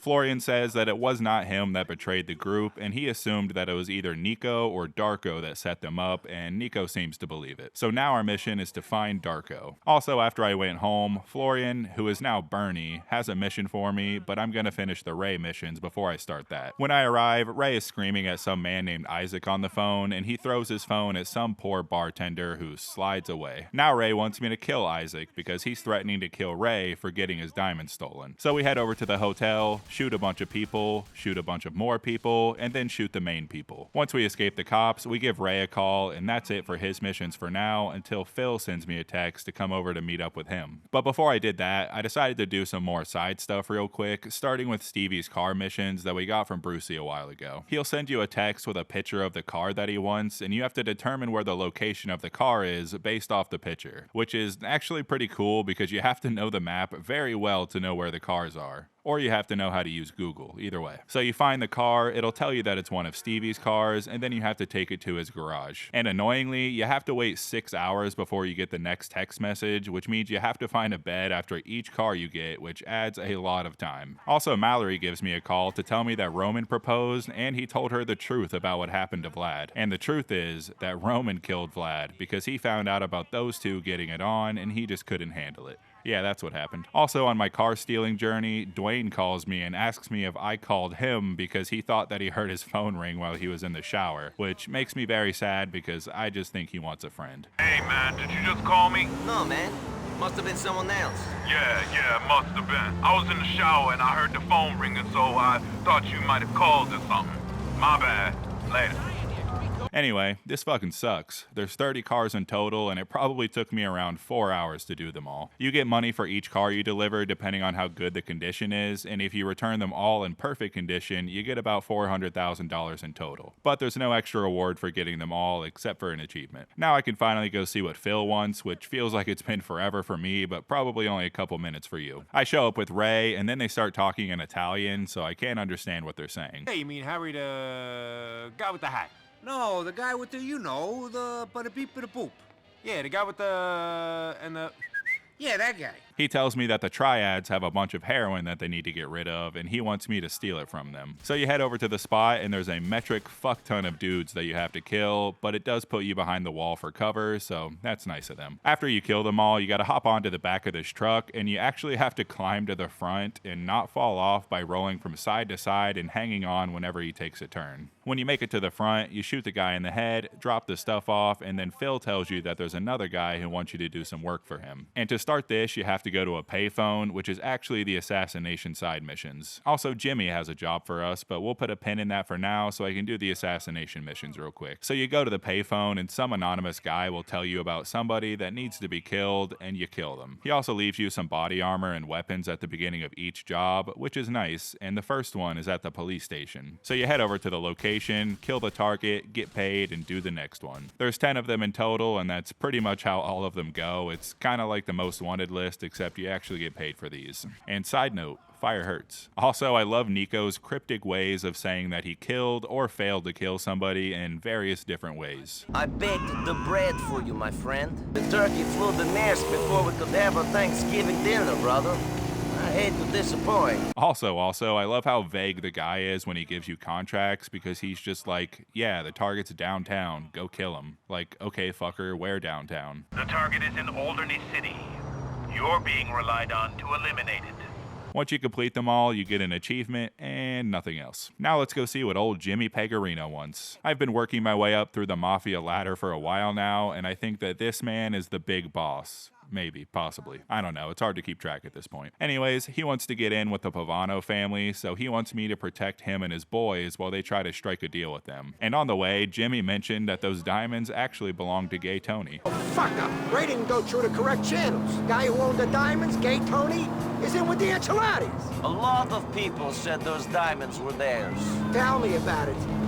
but I don't give a shit about them other people. What I'm worried about is our involvement with getting back to Gay Tony and his connections. So you head over to the spot and get up to a good vantage point, and can you believe it? Like, can you actually process in your mind that things go wrong almost immediately? I had to pick my mind up off the floor since it was just blown so hard, but it did happen. And after taking out a bunch of the people, you gotta find Jimmy and get him to the car and chase down the other goons who have the gift that Jimmy brought for the other family. Once you stop them, kill everybody and take Jimmy back home. And Jimmy also talks about how he doesn't like Ray too much, mostly because he's too Irish, is what I understand. Themselves clipped. Ray was nothing to me until he started earning big and sticking his nose in places that didn't belong. Rats seem to get everywhere you don't want them to be. The only way you know is by finding their shit all over the place in the morning. Phil's different. He's been my man for a while. Only how much can I do with a guy who ain't a full Italian? He's 90% Irish. It don't do too well for the reputation of us Pegorinos, having St. Patrick that high up in our organization. After that, the mission is complete, and I start the next one for him. I arrive to his place and conversate with his wife, I think, and she is literally me for real, for real. You have fun. Pick a swell guy to kill. Hopefully someone with a young family who really miss him.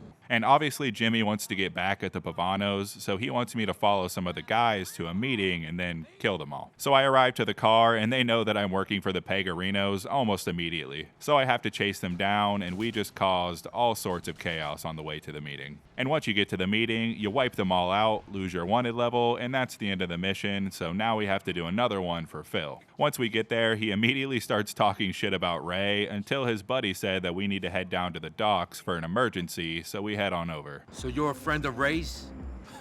A friend? Oh, I do some work for him. No, I mean a friend. I don't understand. Whatever you say. He's a slime ball, but he pays. Sure, pal, sure. Listen to me. The thing about Ray is, he's a good earner. He talks a lot of shit, but he's a good earner. Tabi? He's a rat doing an impression of a man. That's pretty good. And apparently we're stealing some Coca-Cola Classic off the Russians, so they can't deliver it to the Enchiladas, which are the people we caused some beef with earlier when we were working with Packy and his friends. So we arrive to the spot, and they immediately suspect us of being up to no good, so we take them all out, steal some boats, shoot some guys on some boats, and deliver the Coca-Cola. And on the way to Jimmy's next mission, I get a call from the UL paper guy about the Gambetti family wanting me to do some work for them as well, but we'll put a pin in that for now. Once I arrived at Jimmy's, he immediately starts threatening my life because he thinks I'm a snitch because apparently his personal bodyguard that's always standing at the door during all of Jimmy's missions is a snitch. Not you as well. Tell me it ain't you as well, Hey, you hey, Slavic hey! fuck! What are you talking about? Speak, you Balkan piece of shit! I'm done with you, done with everyone. I'll go, but I ain't going quietly! Mr. Pegorino, I don't know what you're talking about. I came as quickly as I could. Fucking Anthony! What about Anthony? He was wearing a fucking wire! That is a problem. My personal bodyguard wearing a wire! I raised that kid like he was my own! I beat him like he was my own son! And when Jimmy called him out on the phone, he had a literal fucking heart attack. So now he's at the hospital and we need to go kill him. Or whack him, I think is the appropriate term in this situation. So I head to the hospital, you gotta kill the guard standing outside of his room, and then shoot the man himself. After that, we escape a 3-star wanted level, which was pretty easy since there's a pay and spray like 2 feet away from the hospital. And now Phil is up once again on our rotating cast of Mafia members to do work for. And on the way there, Ray calls me and bitches that I'm not giving him any of the money for doing work for other Mafia members since he's the one who introduced me to them in the first place, but Nico just tells him that's the way the cookie crumbles. Apparently somebody knew that we were the ones that took the Coca-Cola from the Russians, and now I need to kill a man named Chubby Charlie to stop anyone else from finding out. And you surprisingly get a choice on how to approach this mission, because you could either go to the front or go through the sewers in the back. I decided to go through the sewers and start my assault from the bottom to the top, which is actually pretty difficult because there is a lot of people to kill in this mission. And you gotta go up like 3 whole stories, killing a bunch of people, and then go outside and kill a bunch more people that are just scattered above you and in front of you and just like everywhere. But eventually you make it to the roof where Chubby Charlie tries to escape on a helicopter and you take him out pretty quickly. And then the helicopter kind of just sits there and lets you shoot at it until it explodes. So I head back to Phil, and it looks like he is fucking Jimmy's wife, but I won't speak on that. It's not what it looks like. Okay? It's not like that. We talk. So do us all a favor and keep quiet. And he tells me that he needs me to take him to a house to get that heroin that we stole forever ago. So we head to the house to pick it up, and to my utter dismay, we get ambushed by the police. And I am absolutely baffled, shocked, bewildered even. So now we have to follow Phil with the feds on our ass, and unfortunately, I drove through some fire and popped all my tires and had to do the entire mission with no tires. Which, as you can guess, did not go very well, and I ended up getting stuck in some grass and just couldn't move anymore and failed the mission. Second time's the charm, and this time I do make it to the part where we have to kill a bunch of cops and then for some reason trade our fast cars for this slow-ass van and then have to shoot a helicopter down and escape the cops. Alright, I think we've had enough of all the bada bing bada boo for now, so let's go see what depressed Derek wants. But as soon as I arrive, Ray texts me and tells me that Jimmy wants to meet up with us, so I'm bada bing back, baby. So I arrive to the meeting and all the boys are here, and Ray immediately snitches to Jimmy that Phil was talking to Angie, Jimmy's wife. Boss, I gotta tell you this. He's not straight. Right before I came in here, I saw him talking to Angie again. You better leave. And Jimmy starts freaking out because the police are all over them, and Jimmy and Phil have both been served papers, and they have some people in jail that they think will squeal. So then Jimmy starts discussing who he should kill between Phil and Ray to set everybody straight, but doesn't make a decision yet, and that's the end of the mission. So I guess now we can go see what depressed Derek wants until he decides who he wants me to kill. Except before I could even leave the driveway, he decides to kill Ray, so we gotta do that first. So I get to Ray's location, and Jimmy tells me that I could call them to have them stop for gas to make an opportunity to kill them, but instead I just dropped a grenade to kill them both in one swift explosion. After that, I went to my nearest safe house, which is a place I didn't even know I had and don't know when I got, but it is one of the nicest locations in the game. And conveniently, there's a computer here, so I checked my emails, and most of it's a bunch of bullshit, but the Love Meat people do tell me that I have 2 potential matches. So I message them again to see if they'll date me this time. Okay, for real this time, I'm gonna do Derek's mission. And when I arrive, he picks me up on a boat, and we head off to find Kim's boat, who has some fake $100 bills from the Russians in it. And I know you won't possibly believe it, but what I'm about to tell you is true. We, Nico, and my boy Devin, get ambushed and have to fight off a bunch of other boats. I know, you don't want to believe it, but it's true. I'm sorry I had to be the one to tell you. One cool thing is that we finally get to use a rocket launcher for the first time in this game to take out a helicopter and some boats, so that's fun. After that, we make it to our destination, and Derek basically says that he's gonna buy a bunch of heroin, so good on him. That's all you can hope for in this godforsaken world. See you around, Nico. Don't put all the payoff up your arm, Derek. Only place for it, me boy. Only place for it. See you soon. Before he could OD, I head back to him for his next mission, and he's doing some drugs in the park, sadly. He then tells me about a man named Aiden O'Malley, and I'll just let him talk because this man is absolutely tweaking. I heard he's being moved. Maybe this is our time. Put all this crap to bed. Get off the drugs. Live with the memories. Aiden's being moved by van from the bacon factory. He's been talking shit about me. Back to the Albany State Correctional Facility. Please, Nico, boy, just this last one. Please. Sure, Derek.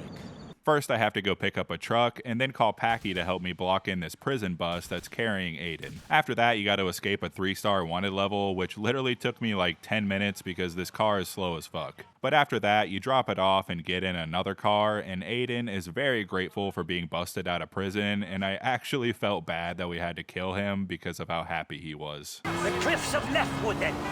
Is there a boat coming or something? Where am I going? You're going to a faraway place, my friend. Damn right! Somewhere the cops will never find me. Nobody's gonna find you where you're going, friend. Shit! I don't even know who sent you guys. Who do I got to thank for springing me from the joint? We're doing this on behalf of an old acquaintance of yours. I knew I wasn't forgotten about. I knew that no matter how long I rotted in there, people on the outside world still remember me. People remember you, all right. You're at the front of certain people's minds. Well, who is it? Not Julia. She stopped writing and coming on visiting days, but I could tell she was still thinking of me. I knew it. You'll find out who it was when we get there. In the meantime, shut the hell up, buddy. All right, friend. Thank you. And when you get to the final destination, he even says that Derek is the reason that he was in prison, which made me feel even worse about having to kill him. The cliffs, the sea air. I really am free. I could cry. You've made me a happy man, boys. Now it's time to tell me who asked you to do this. Name Derek McCreary ring any bells? He's my brother. Derek? But he ratted me out. He's the reason I ended up in that place to start with, the spineless... So you thought you'd rat him out? This is the last sunset you're ever going to see. Enjoy it. Nico, send him packing. I do wish this was one of those missions where you had the option to spare them, but unfortunately, you don't have a choice. That's it for the Derek mission, so let's go see what our friend Bernie wants. But just then, Dwayne finally calls me and asks me to hang out, which makes him available as a friend. And Dwayne seems to think that it's weird that he asked me to go out for something to eat, which is very sad. Man, I know it's a weird request, but it'll be fun. See you soon. My little gangster buddy just needs a friend, you know. And on the way there, he solidifies his depression by telling me he simply does not know how to care anymore. After a while, you stop hurting. And that ain't the problem at all. No? Nah. Problem is, you realize it's all the same shit. You're in prison, outside, with a woman, on your own, with money, broke, happy, unhappy. Don't mean shit. You realize life don't mean shit, man. Teach yourself to stop caring. I know about that. But it's hard, man. I don't know how to fix that shit. I don't know how to care no more. Damn, listen to me. I'm pathetic. Anyway, I go to Bernie for real this time, and he tells me that the haters are trying to kill him. He tells me that every time he's out doing something, some guy just comes up to him and tries to kill him because he's just so fabulous. So he wants me to go kill them, obviously. We take Bernie to the park, and I also found this weird car that's like red and gray at the same time, depending on which angle you look at it, which is really weird because I have never seen one like this. Anyway, you gotta follow Bernie in the park until the guy comes out to attack him. And it turns out that Bernie was right. His haters do be hating, but this man is a professional hater, because instead of just leaving a mean comment online, he will find you IRL to beat the absolute shit out of you with a baseball bat. So after that, you chase him down on the ironically named moped, and it is just absolutely goofy to drive through the park and gun this man down on your little moped while simultaneously running people over. This is easily the silliest mission in the game so far, and I absolutely love it. It was kind of a nice change of pace, honestly. But I drop him off and then head back to his place for the next mission, where he's talking to his boyfriend on the phone and getting upset because his boyfriend is getting blackmailed for dating him. So we head off to meet the blackmailer's lackeys to threaten them, and in a plot twist I actually did not see coming, the blackmailer is apparently fucking Dimitri for some reason. So we chase down his lackeys and kill them and take Bernie home. That's it for Bernie for now, so I head off to do that Gambetti family mission I got a while ago, and I find this old-ass dude in the hospital. He tells me about some Russians who are giving him some trouble, and he needs me to take care of it. And surprisingly, he mentions the mission that we just did, even though I got this mission like 5 missions ago. Let me tell you, that faggot friend of yours, Bernie Crane, his boyfriend, he's being blackmailed by them damn Russians. He also tells me that he'll get rid of my police records and tell me where Darko is if I help him. But instead of killing somebody, he actually wants me to make sure that somebody survives Dimitri's assassination attempt. Because Dimitri doesn't want the news that this guy is about to deliver about the Russians to get out to the press. So I go to pick up the guy, and if you can somehow wrap your mind around it, we got ambushed. And then you gotta kill all the people that are attacking us and get our boy to safety. After that, I head back to the old man again, and he informs me that they found Darko and he's gonna be in Liberty City soon. But apparently some Korean has come into the country and is selling money at a discount, which is all, quote, fugazi and faker than a pair of Vinewood tits. And he wants me to kill them, obviously. I think that might have something to do with the mission we just did with Derek, but I'm not 100% sure. So I head over to the restaurant, go inside, kill the guy at the front desk, and a bunch of other people, with a fart of health left because everybody is above me and it is really hard to see them. but I somehow managed to kill them all and head to the back to thankfully find some body armor. After that, you chase him out of the restaurant and murder him. And this cop was nice enough to let me talk on the phone without shooting my fucking face off. After that, Bernie sends me a message saying that he's having a panic attack, so I went over there to see what's going on with him. And on the way, Dimitri calls me to accuse me of being a homosexual, I believe. Nico Bellic. What do you want, Dimitri? I always thought that there was something not quite right about you, Nico. Now that I hear you are friends with Bryce Dawkins and Bernie Crane, I know what it is. Anyway, I arrived to Bernie, not looking very panicky in my opinion, and he actually wants to go have some fun. And Nico pretends like he's just barely scraping by, despite having almost $1 million, but whatever. What are we doing here? We're going to have fun! Fun? Yes! It's a 4-letter word, I know, but we can still try. Look, more people want me dead than alive. I'm working for the mafia. The police and the government agency are both on my case. I kill and steal to scrape together a living so that my cousin can fritter it away online and pay off debts. And all the while, people are trying to kill us. What is fun?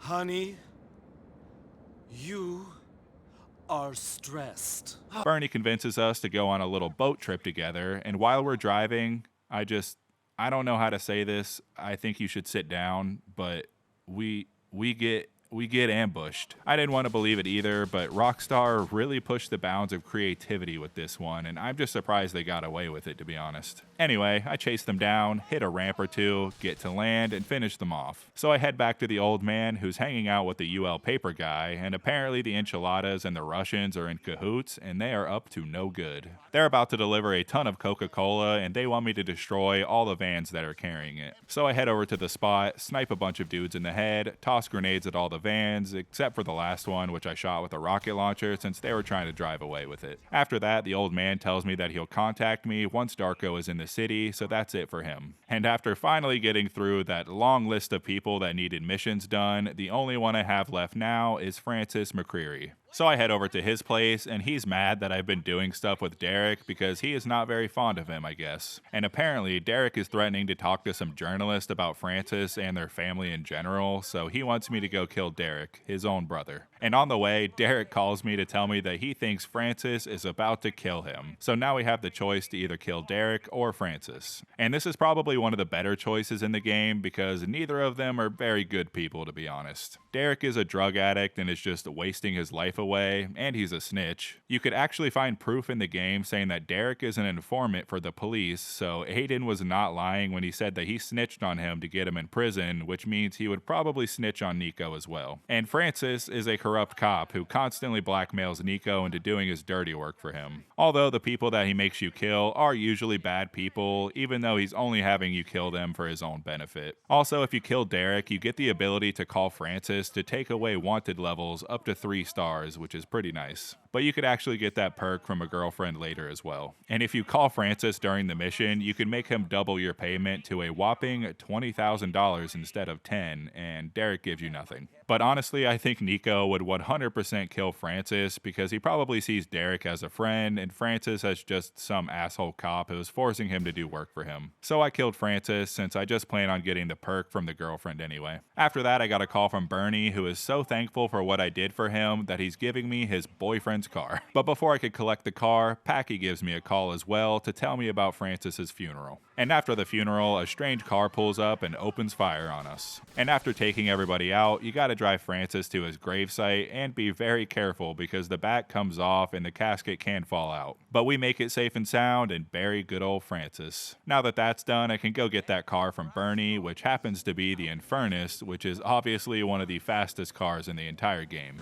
Well, that was fun while it lasted. After that, Gary gives me a call to come visit him in prison because he got.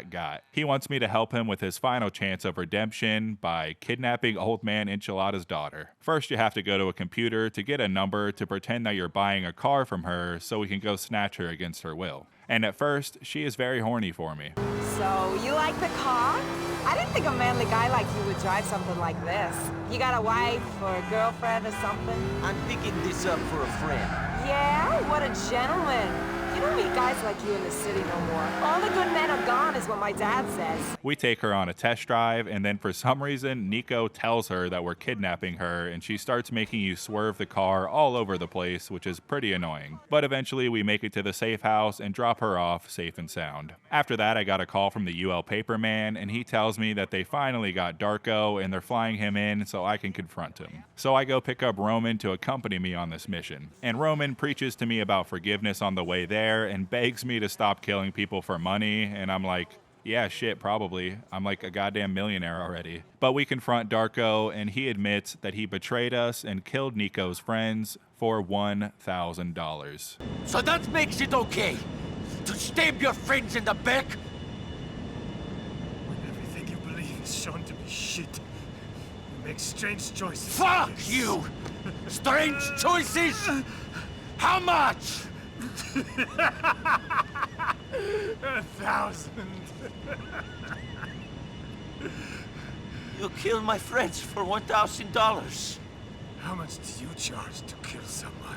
So now you have the choice to kill him or leave him be. The man that Nico has been searching for the entire game. The man who killed Nico's friends for $1,000. But the thing is, Nico has killed lots of people who also probably have friends and family. And at the beginning of the game, it was for like the same amount of money, if not less, so it is a bit hypocritical of him. And I think the game purposely makes his name sound similar to Nico's and look like Nico a little bit to show you the similarities between these two. Ultimately, I decided that he's just a drug addict who is probably going to live in poverty and misery for the rest of his life, which is a fate worse than death in my opinion. So I shot him in both his knees and kicked him in the nuts and walked away. Roman approves of what I did.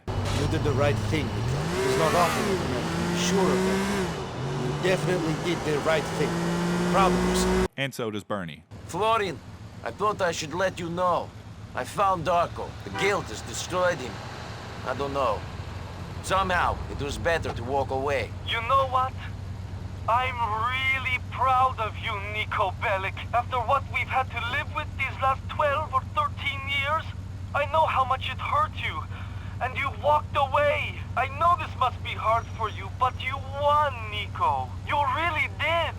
We've got to celebrate. You're free now. Maybe a spa day? Sure, whatever. I'll speak to you soon, Bernie. After that, Packy calls me to tell me that we need to send a picture of that girl we kidnapped to her dad because he doesn't believe us, and apparently I'm the only one with a camera phone in all of Liberty City. So I drive over there, pimp smack her, and take the picture, and that's that. After that, Gary needs us again, so we head back to the prison to see what he wants, and apparently the woman we kidnapped's dad has caved, and we need to go pick her up to return her. But unfortunately, her dad's goons are trying to rescue her by shooting at and wrecking into the fucking car that she's currently inside of, and they are annoyingly effective, actually. But once we escape, we have one more mission for Gary, so I head back to the prison and find out that we need to take Gracie back to her father. So we do just that.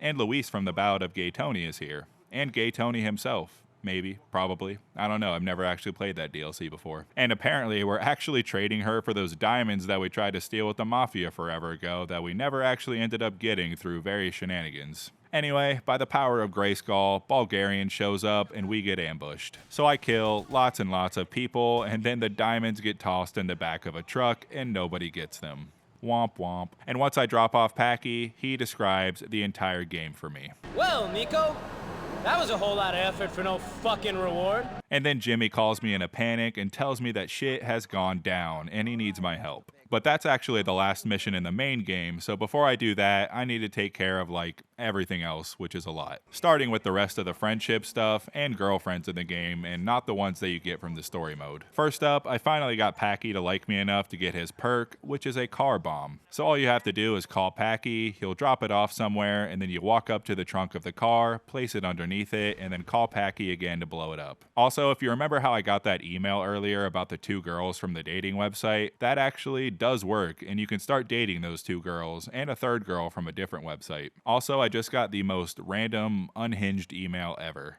Hot girl, dog penis. By mail. Free order now. Wolf the dog. Pure poetry. And all 3 girlfriends have their own perks, but let's start with Carmen. She likes drinking, darts, the strip club, shows, expensive cars, and expensive clothes. And she is, how do you say, insufferable. Hey, Hey, honey, you like the way Carmen looks after herself? You a lucky man, no? Sure, you're looking good. Carmen looking better than good. She's got her hair done. She's been for a manicure. See these clothes? They all designer, baby. Don't nothing without a label touch this skin. Once you get her up to 60% and bang her brains out, you could call her to get some health. Next up is Kiki, who likes pretty much anything other than strip clubs. She also likes cheap cars and Russian clothes, and she is much more tolerable than Carmen. Yes, I knew you'd be nice from your email. How? I could just tell. I mean, not that I read too much into it. This is just a casual date, you know, casual. Sure. But, well, it was nice. It's strange. You always want something to be like it is in the movies, don't you? Me? No, movies are dull. I cannot take grown men playing dressing up games very seriously. Well, I do. I'm a girl who wants to make it in the big city, you know? I grew up in the suburbs, bored out of my mind, and now I'm here trying to make a difference. I'm not naive, but... You sound pretty naive. Well, I haven't taken anyone to a show yet, so I took her to the comedy club and watched the whole damn thing. Cancer. Get that little bald fucker off it. AIDS. AIDS. AIDS. AIDS. AIDS. AIDS. Thanks very much. Good night. Anyway, once you get her to 60% and do the Devil's Tango, you get the ability to remove a 3-star wanted level when you're not in a mission, just like the Francis perk. Damn, should have gotten these perks before I was on the last mission in the game, huh? And last but not least is Alex, who you can find on Crap List, and she enjoys, quote, laughing at homeless people. Nice. She also has a blog where she says many, many not nice things. You do have to wait for her to message you back, and I got tired of doing that, so I moved on for now. So next I have to do the collectibles in the game, and unlike San Andreas that had like 4 different collectibles, there's only 1 in this game, but there's 200 of them, so it evens out. And instead of just having to walk over the collectible to get it, you actually have to shoot these pigeons, which is really fucking annoying to be honest, because it is very easy to get the cops on you this way, or some random pigeon-loving citizen that tries to take revenge on you. I swear, there's like a 50% chance that the police will start chasing you after shooting a pigeon, and this added like over an hour of time from all the time I wasted getting away from them. Oh, and you might notice that my radar looks different because I got the one and only mod at this point in the game to show me where the pigeons are on the map. And you might think that that's cheating, but I was going to use Google anyway, so this just seemed easier. Also, in my entire playthrough, my game only crashed 1 single time, and of course, it was after I got like 20 or 30 pigeons and hadn't saved yet, so that was very disappointing. Anyway, after literally like 6 or 7 hours at least of finding pigeons, I finally got 199 out of 200. Fuck. Luckily, you could upload your save to a website and see which ones you're missing, because I was not about to check every single spot for the last one. So I head over to the spot and get the last pigeon after many, many hours, and your reward is nothing. Just kidding, I'd probably kill myself. You actually get the Annihilator helicopter that spawns on the top of this building that you puzzlingly have to take another helicopter to get to for some reason. And it's probably the fastest helicopter in the game, and it has miniguns attached to it, so that's neat, I guess. I did not enjoy this, not at all, not even for 1 second. I rate this 0 pigeons out of 200, would not recommend. But we're not out of mind-numbing activities just yet, because now we have to do the stunt jumps. But luckily there's only like 50 of them, and they're not nearly as hard to find as the pigeons, and my map mod shows where these are too. It's about what you'd think it'd be. Most of them you can do with your car, but some of them you pretty much have to do with a bike, like the one at this police station that gets you an automatic 4 stars. That I apparently did not record for some reason. There's also some boat jumps as well that are pretty easy to do. And the last one I did was pretty annoying, and I actually ended up turning down the car density as low as it can go because I kept hitting them. And doing that messed up my resolution for some reason, so that's why it looks like shit right now. But after I did all 50, I got my achievement, and your reward is actually nothing this time, not even kidding. Next up on the list, which is something I should have done way earlier, but I forgot it existed to be honest, are the vigilante missions. Which instead of looking at the most wanted list, you just click on the view crimes button, and after that you get 3 options for 3 different locations, click one of them and go to your target. And it'll usually end up being one of 3 things. some criminals in cars, somebody on foot, or a big group of people, usually in some alleyway or something. They do get harder eventually because I noticed on like the last 3 levels that they upgraded from Uzis and pistols to assault rifles and stuff, but it was still pretty easy. And next is the rest of the random encounters. First up is this guy who apparently saw me at Mickey's bar, and apparently I saw him drunkenly fall over. But now he's a new man who doesn't need drugs, alcohol, or hookers, in that order. Anyway, he owes some guy some money from his drinking days, and he wants me to go with him to pay them back to make sure everything stays cool. Everything does not stay cool, because once we arrive, the man says that Mel here threw his TV out the window and pissed on his couch, so now the only option is to murder him. And we can't let that happen, so I quickly take everybody out and take Mel back home and get $500.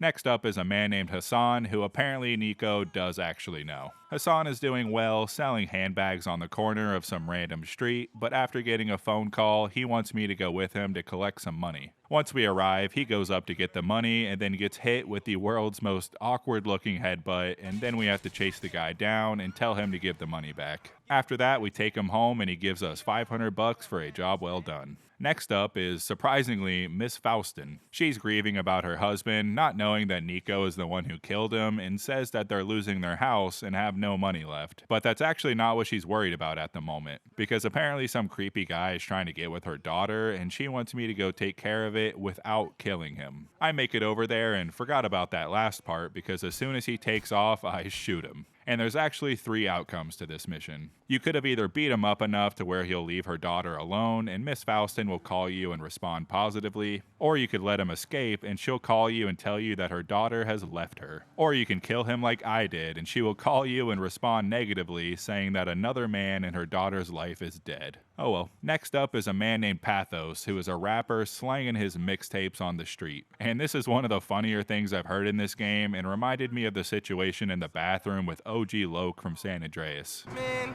if I have to spend the rest of my life preaching on a street corner, so fucking be it. Give it up for Pathos. Yo, Pathos, you a bitch and you suck dick. Hey, it's OG Loke, homie, and I'ma kick a little something like this. Hey, yo, when I come through up in the place, you don't want me to come with a gun in your face. I spit it hotter than anybody in the world could do. That it's shit like I sucks. Damn. After that, we gotta go murder those 2 dudes for talking shit to our boy Pathos, as you do, because violence is in fact the only answer. Pathos takes off, but we could actually find him again for a part 2. So I find him again, and pretty much the exact same thing happens, except much more violent this time. After he gets shot, I take out the 2 goons, and unfortunately, this man with a bullet inside him has to hop into my car. And then I take him to the hospital, where he says he's gonna thank me on his album in the order of God, his mama, and then Nico, so not bad. Next up is a woman named Sarah, who is seemingly having a midlife crisis and asks me if she still has it. And after that, she asks me for a ride to her place, but once we arrive, there is a man waiting for her at the door. And she incorrectly assumes that I am hung like a rhino and tells him that we have been fucking all week and apparently it's her husband or ex-husband, I'm not sure. So I beat the shit out of him and he takes off. She also has a part 2, so I find her again and she somehow does not recognize me. And she's actually very polite this time until I imply the slightest notion that I might not do a favor for her, and then she blows up on me. So I agree to pick up this package and deliver it to her assistant. But when I arrive to pick up the package, this guy says that I need to pay him $500 for it. So I reluctantly pay for the package and then get jump scared by his twin and head back to drop it off to the woman. She says that she'll get the money squared away for me, which apparently she does do because I get $1,000 and that's that. Next up is Jeff, who is not doing well. Good. How are you? Well, I'm shit, to be perfectly frank, buddy. Fucking shit. What? Terrible. Oh. What's wrong with you? Me? My life's a fucking train wreck. I cannot believe this is happening to me. Bitch! Bitch! Bitch! Apparently, his wife is getting it on with somebody else up in this building, and he wants me to follow them to take some pictures and send it to him. So I do just that. He calls her a cum-guzzling whore, and that's that. For the second part of this mission, you have to wait for him to call you, but that took too long, so I just did the next person while I waited. And the next guy is a man named Eddie Lowe, and he is a little strange, to be honest. Okay. Wait, mister. Do you ever wonder if animals, they masturbate? Okay, listen, friend, you're really creeping me out. But he has this very heavy bag full of something, and he needs me to take him somewhere. And on the way there, I conclude that this bag probably contains heads and or various body parts. So we get to the spot, and he drops off the kids, as he puts it, and I'm just gonna play our conversation on the next drive because it made me very uneasy, and I want it to make you uneasy too. I like Westminster. Lots of nice boys there. It's one of my hunting grounds. If that ever gets you off, friend. Yeah, I like boys. I like girls, too. Both are fun in different ways, the same ways as well. We're all the same under those layers of hair and skin and fat. Everyone's got the same rotten livers and black hearts underneath it all. So I meet up with him again in this alleyway, and he is still being just as strange as ever. Hey! Hey, Nico, the Balkan sociopath. Eddie Lowe, the animal masturbator. You and your wicked sense of humor. You're quite naughty. Quite naughty. You should get laid or something. Oh, I just did. A little jogger down by the water. But you know what, handsome? I got a hunger tonight that can't be sated. Come here. Huh. Ugh. So yeah, that's that. And if you remember way earlier in this video, when I read an article in the news about a serial killer, well, if you couldn't tell, that was actually him. But he's very dead now, so it's okay. Next up on the list is a tweaker named Marnie. And surprisingly, Nico agrees to take her somewhere to get drugs, which doesn't really seem like something he would do. I guess all you gotta do is ask him twice, and he will literally do anything. So I take her to the location, give her some money for some reason, drop her off, and that's that. After that, Jeff finally gives me a call for the second mission, and he tells me to come meet up with him. So I head over there to meet up with him, and it turns out that his poor wife had an accident in the kitchen where she accidentally stabbed herself 50 times. Probably the government. But now I have to take her body and go get rid of it. So you head over to this lake and epically jump out and drop the car into the water. Next I head back to Marnie to do her second mission, and she's just as peachy as ever. And she screwed over some drug dealer and is fearing for her life now, so she wants me to take her to some bus station so she can go back home. And that's that. The next person is surprisingly Gracie, the woman we kidnapped not too long ago. And if she wasn't traumatized enough from that experience, she calls a bunch of people to come protect her, and I murder them all immediately, and we will never see her again. What the fuck, Nico? And for the rest of the random encounters, there are technically 3 more, but these ones are missable depending on the choices you made in certain missions, usually depending on if you killed or didn't kill somebody. So I only have one of these, which is the girl I let live back on the mission where Dwayne wanted me to find his ex-girlfriend. And upon meeting her, I get the achievement for meeting all the random characters. She tells me that her boyfriend is hitting her, so I tell her we're gonna go teach him a lesson. I head over there and confront him, and he immediately pulls a gun out, so I do the same, and we start talking about carrots and vegetables, but I don't really like vegetables, so I shot him. Apparently that wasn't the right move because she is very upset about that, but I don't really care, to be honest. And the only thing left to do now is the last mission and some friendship stuff because I have to do every activity at least once with a few certain characters. But I guess at this point in the game, you can't hang out with anybody except for Packy for some reason because I haven't gotten a call from anybody except him, and I can't call anybody to hang out except for him, so I'll have to do that after the last mission. But before I do the last mission, let's start the first DLC, The Lost and Damned. And in this DLC, we play as a man you might recognize named Johnny. Fucking shit! Cut! Whoops, wrong game. And this was a guy that was in a few missions earlier in the game with the diamonds and stuff, and he's part of a motorcycle gang called The Lost. And the DLC starts by introducing us to all the boys we're going to be getting into various shenanigans with.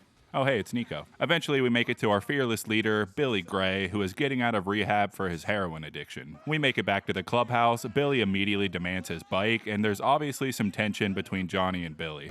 Yummy. So, Johnny boy, where's my bike? Know where it is. Let me rephrase the question. Where the fuck is my bike and where the fuck haven't you got it back for me? Because you know where it is. Are you deaf? Give me that whiskey. Are you fucking deaf? No! Then answer the goddamn question. Why the fuck haven't you got it back for me, friend, brother? One word. Business. Like I told you when you were in there. Or were you so busy playing holier than thou, you started believing your own bullshit? Forgive me.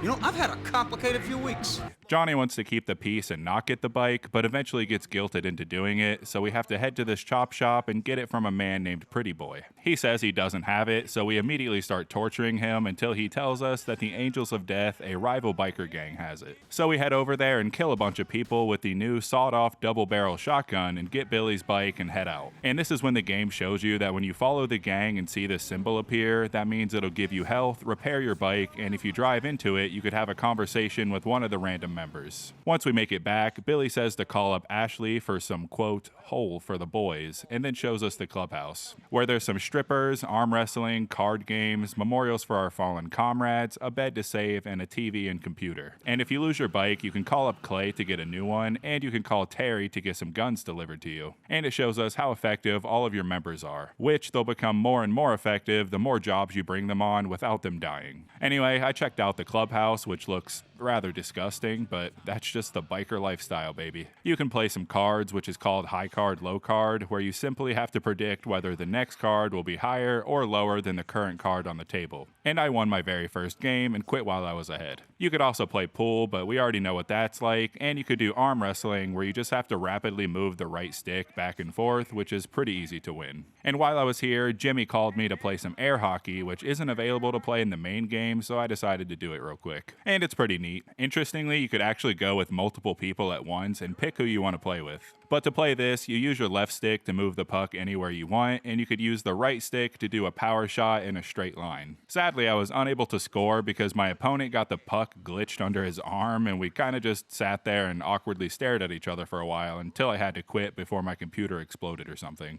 Anyway, Jimmy called me up to do a mission with him, so I head over to see what he wants. Once I arrived, he tells me that he wants to steal some bikes from the Angels of Death. So we head over there and start stealing the bikes and immediately get into a firefight. And this is when the game shows us that we can call people for backup, so I awkwardly do that while Clay is getting shot in the fucking face like 5 feet away from me. After that, we take them all down, load up the bikes, get chased on the way back, and run them all over. We get to the destination, and then some undercover feds roll up on us and basically blackmail us into paying them or something. So I head down the road for the next gym mission, who is stressing about the cops, obviously. And he wants us to do something about it, or get fucked in the ass by them, as he so delicately puts it. The way I see it, we got two choices.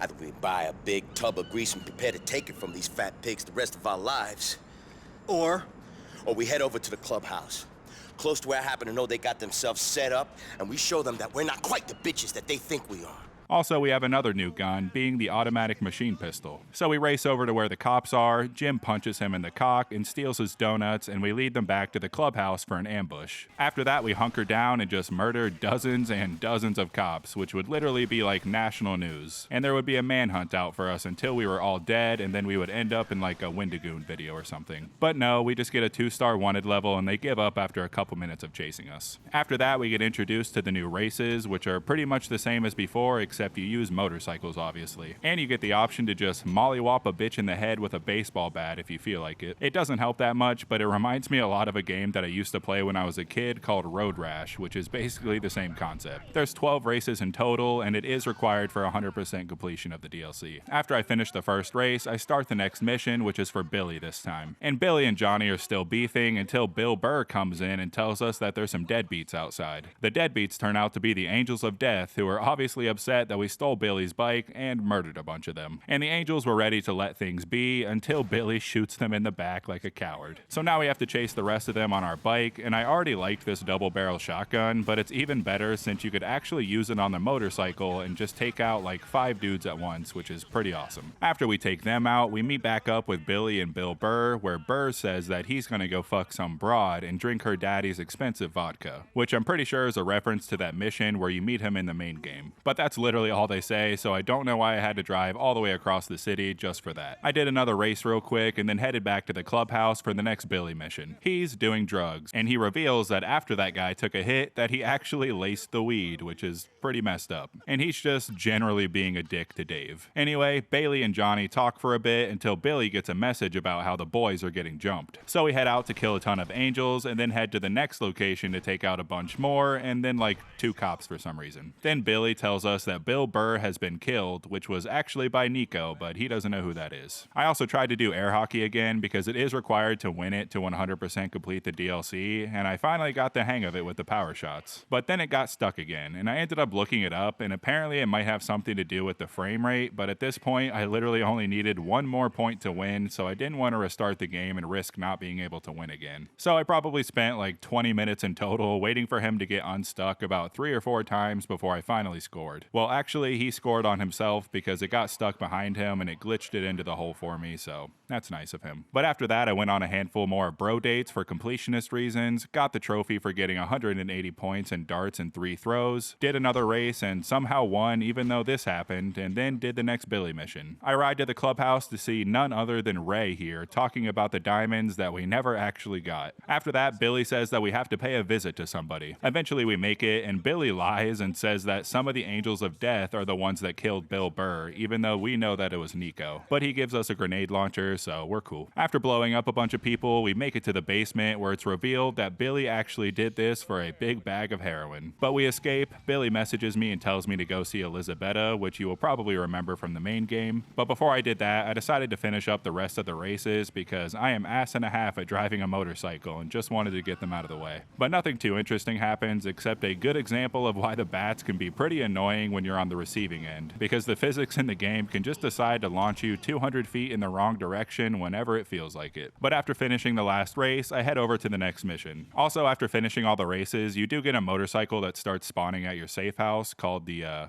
yeah, whatever that name is. But I forgot to record anything with it, so yeah, there it is. I walk in on that party scene that we saw way earlier where Playboy Twitter is busting it down all funky style. After asking her where to sell the heroin, she tells me that she has a new guy coming with us who is obviously Nico. Eventually Nico shows up and we see the exact same scene from where we first met Johnny way back when. After that we gotta go pick up the stuff from Craig and meet up with Nico at the apartment with these obvious cops from way earlier in the game. And if you remember, shit goes sideways almost immediately, except now we get to see it from Johnny's perspective. Instead of going to the roof, we go down to the bottom, taking out a bunch of SWAT team members until I get to my bike and then immediately flip it and just steal a cop car instead. After escaping a 3-star wanted level, we call Billy to tell him that the deal went south, and he tells me to go do a mission for a man named Stubbs instead. So I head over there and have a cordial conversation with the butler doorman guy. No, I thought I'd inquire about a membership.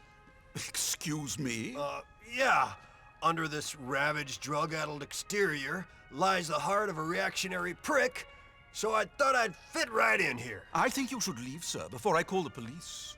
I think you should leave, sir, before I... Dude, it is the 21st century. And then we meet the man himself and have a nice look at his cock. Stubbs is apparently a politician that needs people to like him, so he starts by showing everybody his flaccid wiener. But he also needs me to help kill his uncle so he can get his inheritance, and he wants me to make it look like it was a terrorist, so he gives me a rocket launcher as well. So I ride over to the airport, wait for the helicopter to land, ride in, blow it up, and take off. After you escape the airport, you have to escape a 2-star wanted level, and Stubbs will call you up again for another mission. So I head back over there to see how he wants me to get on the FBI's watch list this time. But unfortunately, on the way there, Ashley, our tweaker, girlfriend, community whole thing, maybe, I'm not sure, calls us up and says that she's into some deep shit and needs a knight in shining armor to come rescue her, so now we're forced to go do that. So I arrive to where she's at, and she's been taken hostage by some drug dealers. So I murdered them all and rescue her and take her home. On the way back, she very much wants me to hit her for some reason, but that does not seem like a good idea. Okay, I'm bad, baby. I'm bad. I know it. You should teach me a lesson. Hit me or something. Teach me I'm wrong. And they exchange some pretty cringy dialogue, to be honest. Give me a break, sweetheart. I used to fucking love you. You're too sweet for words, Johnny boy. You think I'm sweet too? You ain't good for me, sugar. That's all I know. After dropping her off, I get a call from an unknown number who turns out to be the FIB, who wants to blackmail Johnny into doing some work for them. But unlike Nico, who will literally do anything if you just ask him twice, Johnny just tells him to fuck off, and that's that. Agent Jones, FIB. We'd like you to come in for a talk. Things might be easier for you if you give us some information on your motorcycle club. Fuck you, Fed. This conversation's over. If you got any evidence on me, get a warrant.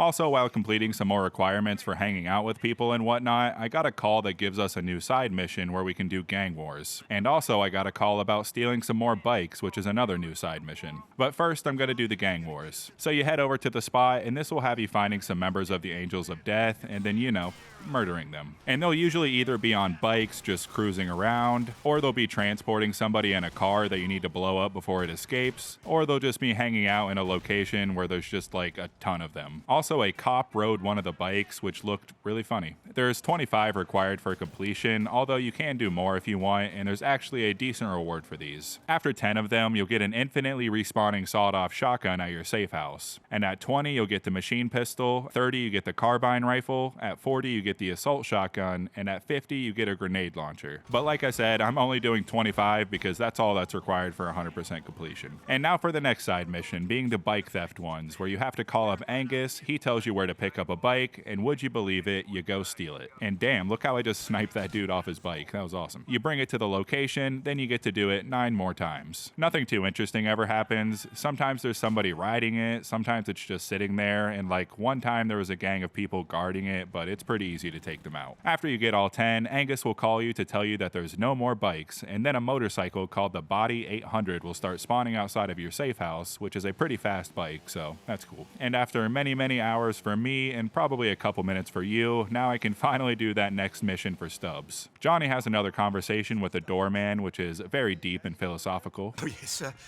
Hello, sir. I'm fine. Good. Hey, let me ask you something. Do you really enjoy life? I don't really know what you mean, sir. I mean, just serving all these rich morons, you know, smell of money and all that stuff, you know. Does that make you happy? Yes, sir, something like that. And tell me, sir, are you happy? I mean, has giving the man the finger really satisfied some inner urge within you, sir? Well, I think what I've learned is that there's always a man, dude. He just wears a different uniform. Stubbs, thankfully, does not have his cock out this time, but apparently some voters are on their way to prison in a jail bus, and he wants me to set them free. So you head over to the spot, almost get murdered running into the bus instead of killing all the cops because you're lazy, and get saved by the cutscene. You watch this dude get a late lunch and escape a 3-star wanted level in a very slow bus. You could also view all the prisoners cheering you on as you drive, which is pretty fun. Anyway, once you escape, you gotta drop them off at the boats while they sing some sea shanties, and mission complete. The brum, brum, brum, where the brass band plays fiddly bum, bum, bum, bum. After that, Billy messages me and tells me that they need my input for a discussion, so I head back to the clubhouse for the next mission. I find the boys arguing with Billy, and finally somebody steps up to him other than Johnny. Hey, have a choice. Jim, I love you, man, but since you've hit middle age, you really lost something. Yeah, and since you've fucking been strung out on this shit, you've lost something. Your fucking mind. Easy, Jim. Who the fuck you speaking to, huh?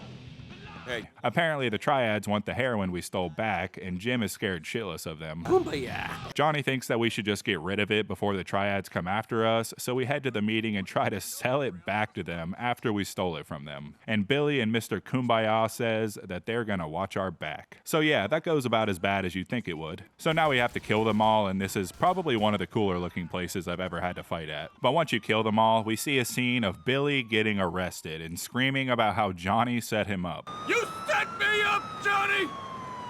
You set me up! Put your hands in the air. Now! Fuck you, Johnny! You're dead! Shut your goddamn mouth! Shut your mouth! Dead! Shut up! So he gets arrested, and now Johnny is the president of the club, which Jim seems happy about, but Mr. Kumbaya does not. And Kumbaya also seems to blame Johnny for what happened. And once we make it back, the moment when Johnny got that call from the feds makes a lot more sense now, because apparently Mr. Kumbaya got the same call and wants to see Johnny's phone records. What was Billy's fucking problem? Nothing wrong with him, buddy. You two want us to end up all dead? Man, Billy was right about you. I knew you were a rat. Now he's gone, man. He ain't gone, Brian. He's gone to prison. He's not dead. You ratted him out. You ratted him out. No, I didn't. He nearly got me fucking killed. You set us up. You always wanted to be the one, the man. You're a gimp, Johnny. A gimp and a fucking Judas. What the fuck are you talking about, you ass-kissing little weasel? Hey, Brian, Johnny's not like that, man. Jim, you're wrong, man. I know you're a good guy, but this Jew prick, he fucked us over, man. He set us up and he called the cops. And you know why? Because they're putting heat on him. They saw him, and they've been calling him. I know, because they did the same to me. And they told me you ratted us out. You keep talking like that, you are dead, my little friend. Fuck you, man. What? You sent Billy to jail, huh? Show us your phone. Prove you ain't been speaking to the law. I don't prove shit to you. And I didn't talk to no one. Fuck it. Come on! Stay away from us, you hear? After that, Stubbs gives us a call, which unlocks the Dirty Laundry side missions, which are all actually unique missions that aren't just the same thing over and over, so I'll have to go over each one of them as I do them, but there is only 5. This also unlocked the first Random Encounter DLC, which actually just shows up on your map now instead of having to be near them, so I'm gonna head over there and see what that's about. And it turns out that it's that Dave guy that Billy drugged a while back ago. And apparently, he's been blackmailed by his secretary because she says that he looked at her boobies inappropriately. So he wants me to intimidate her lawyer to get him to back down. We find the lawyer, chase him down, shoot his car a few times to threaten him, and that's that. After that, I give Stubbs a call to do his first side mission, and he wants me to get some info on the deputy mayor by taking his car to get fitted with some surveillance equipment. So you go over to pick up the car, and you actually have a pretty short time limit and a far drive to get the car to the shop. And when you do, he says that he fitted it with so much surveillance equipment that you can smell the farts from within the car. And then you have an even shorter time limit to get the car back, except this time you can't get any scratches on it since you'll know that the car was stolen at that point. And I felt like I was driving pretty fast the whole way back, and I only had about 30 seconds to spare once I dropped it off, so that was pretty stressful. And you could actually call the number that he gives you to listen to the bug yourself. But that's that for that mission, so I start the next one. And in this one of Stubbs' associates has been busted rigging the stock market in some way, and he wants you to free her so she can enjoy her many fraudulently earned dollars. So you head over to the spot where she's being arrested, kill some cops, uncuff her, and escape in the car while being chased by a ton of police. Now you gotta drive her over to the helicopter pad and protect her while she escapes, and then the game shows you like a really long cutscene of the helicopter getting to the boat and then her taking off. Pass me by Bittersweet and get me to the yacht. Pronto, come on!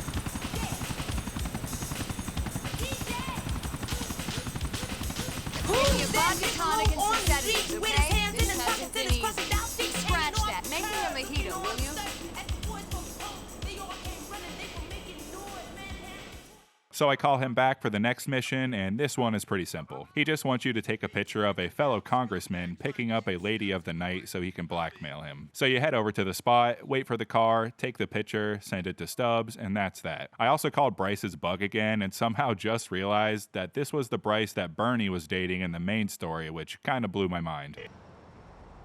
What do you mean a PTA meeting, Bryce? That bitch squeezed out those monsters to put a death grip on you.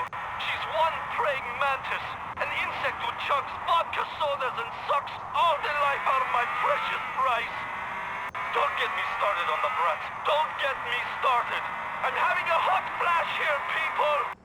Anyway, I call Stubbs again for the next mission, and apparently someone is about to leak out some sensitive information about Stubbs to the press, and he wants me to take care of it. So I head over there, threaten him, he tries to escape, so I murder him. Also, I called the bug again, and he mentions Luis, the guy you play as in the next DLC. Hercules was a dream, wasn't it? The music, the bodies, the X.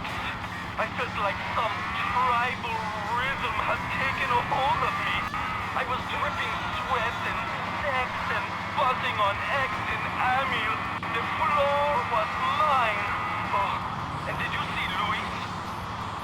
Luis, Tony's bodyguard. If he ever plays for our team, I hope I'm the catcher, sweetie. I do. I I call Stubbs for the last job, and he says he wants me to deal with an old friend of his, but doesn't really say why. But I do it anyway, and almost died while escaping, and that's it for the Stubbs side missions. So I head off to do the next Jim mission, who's getting harassed by some random bikers for the crime of being old. Anyway, Jim wants me to get some explosives from these guys to take out the Angels of Death for a very long time. You're supposed to use the pipe bombs they give you, but I found it much easier just to use this shotgun since it only takes like 3 or 4 direct shots to any car to make it catch on fire. There's 3 of them in total, and it gets harder and harder for each one because the first one only has people shooting at you from the passenger seat, the second one has the back opening up to shoot at you, and the third one has some bikes riding around it as well that will also start shooting at you, but it's all pretty easy. After that, we have another mission for Jimmy, and we get a call from Elizabetta to come do some work for those guys that just gave us the pipe bombs in the last mission, so I head over to do that one first. They immediately acknowledge the beauty of chopper riders and sports bike riders getting along. I didn't think you lost bikers got down with peoples like Mark here. They with their sports bike, you with your choppers. And looking at the two of you don't make no sense to me. It's a crazy city. Well, this is crazy times, Liz. There's a recession going on. And in this troubling economic climate, you gotta make compromises. Malk here is my compromise. Hey, yo, fuck you, clown. You can compromise these nuts. It is quite beautiful. But long story short, she wants me to go kill some people to prove that she is a bad bitch, but not their bitch, as she puts it. So you head over to this toll booth, wait by the side to get ready for an ambush. And in this mission, you also get one of my favorite weapons in the entire game, which is this automatic shotgun, which just absolutely fucking shreds people. It's basically like the double barrel shotgun, except like automatic, you know? And you don't have to reload it every 2 shots, but sadly you can't use it while driving a car, which is like my favorite part about the double barrel shotgun. Anyway, after you take everybody out, you take this car to the lockup and head to the next mission. And once we arrived, Elizabetta tells me the story of when somebody tried to pimp her out as a child and then she fed him his balls, so that's pretty badass if you ask me. I came up from a rough background. Man tried to turn me out. When I was 14 years old, I fed him his balls. But after that, she asked me to go pick up her friend from the airport who is carrying some illegal substances. So I arrived to the airport only to find that she is already being arrested. So now we have to kill a ton of cops with our fancy new shotgun, so that's fun. And after that, we got to escape a 3-star wanted level and then take this woman home. And she only speaks Spanish, but Johnny talks to her like she's a fucking cave woman for some reason. Me take you back, Liz house. Comprende? You, Marta. You first time in Liberty City? Anyway, we drop her off and start the next Elizabetta mission. And this time, we're gonna go sell some of that Coca-Cola. So we head over to this spot to Barbie and her dad so they can test the Coca-Cola, and obviously, shit goes sideways almost immediately. She even blows up my bike, which is a big no-no, and gets herself shot in the chest about 10 times. So now we have to ride on the back of our friend's bike with an automatic shotgun with infinite ammo and take out a million cops. And I died on this mission like 4 times, mostly because I did my first attempt with like a smidge of health left and not knowing that we were about to take out half of Liberty City's police force on a single bike ride. And the second time I accidentally blew our friend up. The third time was because I was about half dead from that second attempt, so I died again pretty quick. And on my final attempt, for most of it, I had like a fart of health left and was just praying I didn't get hit with a random bullet or a gust of wind or something, because I think either one of them would have killed me, honestly. Luckily I did make it through this time, but I would definitely recommend getting some body armor before this mission because it is pretty tough. This mission also unlocks another random encounter, so I head on over and it's actually one of the boys we just did that mission with. He doesn't tell me what he needs help with, but insists that I follow him somewhere, so I do just that. On the way though, he tells me that his friend Deshawn is in trouble, and I look at my little health bar and just know that I'm gonna be starting this mission over. But then I see a hot dog stand, which heals my hundreds of bullet wounds right up, and surprisingly Malk waits for me. What a nice guy. We arrive to find Deshawn is actually pretty much fine, but he reveals that he was in one of those races we've been doing, but instead of using a baseball bat, somebody tried to shoot him, which is really funny. So we head out to go get our revenge, arrive to the spot, murder them all in like 5 seconds, and that is that. Now we could head off to do Jim's next mission, and apparently Brian, aka Mr. Kumbaya, wants to call a truce, so we head over to have a meeting with him. We arrive to the meeting, and Brian continues to be the funniest character in the game. About the bros. No, Yeah, you think Billy'd stick his neck out for you? You're dumber than I thought. And the meeting lasts about 5 seconds before Brian's team starts firing on us. And for some reason doing this weird circling thing in front of us, which is slightly threatening, I guess, but not very effective in combat. But yeah, now we're at the part in the game where we're doing some lost on lost crime, and the faction is split into my team versus Brian's team. And after we easily dispatch of his goons, we gotta chase the runaways to finish them off, which was also pretty easy. But now my team is down to about 5 people, and Brian got away for now. I start the next mission for Jim, and Ray shows up again, so I guess Nico hasn't gotten to him yet. And apparently, Ray is fucking Ashley as well. Ray reveals that he does know where Brian is, but it's in his best interest that we all get along so the drugs keep flowing, so he doesn't want us to fight. But Johnny decides to go see him at his safe house to kill him anyway. And this time, since the game reminds me like every mission, I call Clay and Terry for backup, and they told me to throw a grenade through the window and they'll wait for him out back. But I didn't actually do that, because that way I'm pretty sure he will definitely die, but if you go in the house and kill everybody to get to him, you could actually spare him, which I did. Not because I thought it was the right thing to do, but because you could actually find him later in a random encounter, and I figured I might as well see what happens. Also, no matter what you do, you unlock Brian's house as another safe house, so that's kind of cool, I guess. Except it's like 5 feet away from the clubhouse, so not as cool as I thought. After that, Ashley gives me a call to come meet up with Ray for some reason, and it gives me a mission for her as well. But before that, there's another random encounter, and I wonder who it could be. Turns out to be Brian, and he did not leave town like he promised he would. So he convinces me to follow him to wherever he's taking me, and to my surprise, shock, and dismay, it was an ambush. So I immediately murder Brian and all of his goons, and that's the end of Brian. Now I could either go see Ray or Ashley, and I decide on Ashley because Ray rhymes with hay, and that's for horses. On the way, the feds call me again and tell me that one of my brothers are gonna snitch on us very, very soon, which is probably the same thing he told Brian and Billy and many other members of the gang. So I arrive to Ashley's, and she's being held hostage by a couple goons, and apparently Ashley owes Dimitri some money, so now we need to do a favor for him by kidnapping someone. And to my surprise, well, not really, because the mission has his name in it, but we're kidnapping Roman. We call up Malk to help and go meet up with him, and then head to Roman's location. And of course, they immediately call him fat. Been cash, chubby. Twice. How badass up? And then a third time when we drop him off. If it was a box of donuts, you'd get your fat ass in there. And then a fourth time for the road. So do me a favor.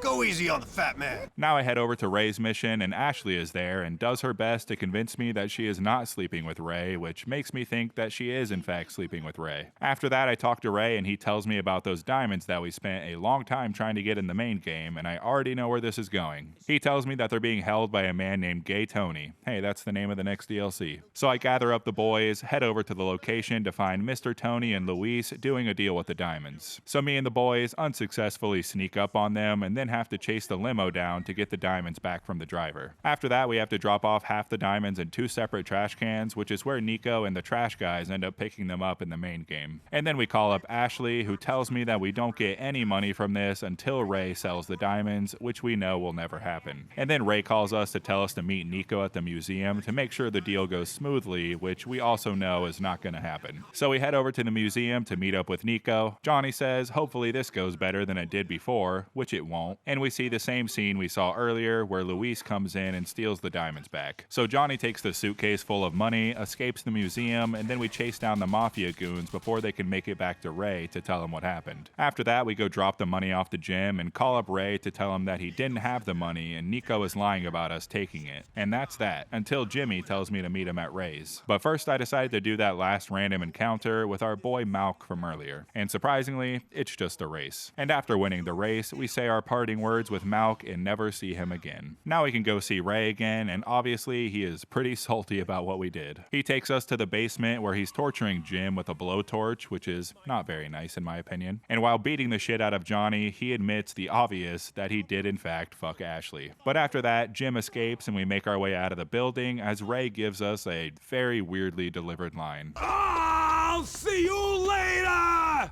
Voice acting is my passion. And on the way back, Ashley warns us that Ray is sending some goons after us, so we have to take them all out real quick. Once we arrive, Ashley is sitting on the porch to tell us the unfortunate news that Jim did not make it. damn. She also tells us that Billy is the one that's gonna snitch on us and is telling everybody not to trust you. After that, Stubbs calls me to tell me to meet him at our clubhouse. But this is the last mission, and I have one thing left to do before that, which is to find those damn pigeons. All 50 of them. Well, actually it's seagulls this time, but same thing. But this actually wasn't nearly as bad as I thought it would be. Obviously there's only 50 compared to the 200 that you need to get in the main game, but I also felt like they weren't hidden nearly as obnoxiously as they were in the main game. Most of them are found pretty much right out in the open. Rarely are they ever like on roofs or above you or like hidden in a crevice somewhere. Usually you just go to the spot and it's just sitting on the ground or something in front of you, and I was able to get all 50 of them within an hour or two. And your reward for all 50 is another bike, and this one is called the Innovation. And I genuinely do think that this is one of my favorite bikes in the game because I really do like the way it looks, and it seems to handle a lot better than most of the other bikes, which I like very much. Oops. Alright, that's literally everything except for the final mission, so let's get to it, shall we? We arrive to the clubhouse to meet up with Stubbs, although you might not recognize him without his wiener out. He tells me not to worry about Ray because he'll either be dead or in jail within a month, which we know dead is what happens. He reiterates that Billy is trying to pin Johnny on some drug ring that's supposedly happening, and he's going to go into witness protection after he snitches. So he tells me I should go to the prison where he's at and kill him before that happens. So we arrive to the prison, call Terry for some backup, and you get free weapons before this mission, so you better stock up. And then we begin our assault. There are a lot of guards you need to get through, but there's plenty of cover, so it's not super difficult or anything. Eventually some choppers come in to drop off some SWAT guys, and you could just easily headshot them one after another, and then finally make your way to Billy. Surprisingly, he really doesn't have much to say, and even makes fun of you for expecting a speech or something. Checkmate, dude. Come on, get it over with. Do it! I'm doing it! What? You waiting for a speech or something? Come on!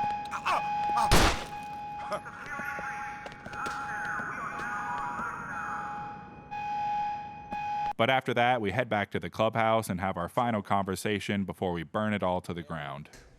How the fuck did that happen? You know how it happens. It's that fucked up part of people, which means good is never good enough. I mean, it wasn't enough we had to be drug dealers. We also had to be outlaws, to be maniacs, to be psychos, and to be greedy. You know. Well, that combination of greed and fucked up stupidity, that works well. In the government, not so good if you're a fucking crook. Huh. Ain't that the truth? Go ahead. Let's put this place out of its misery. Yeah, do what you gotta do. Come on, man, let's get out of here.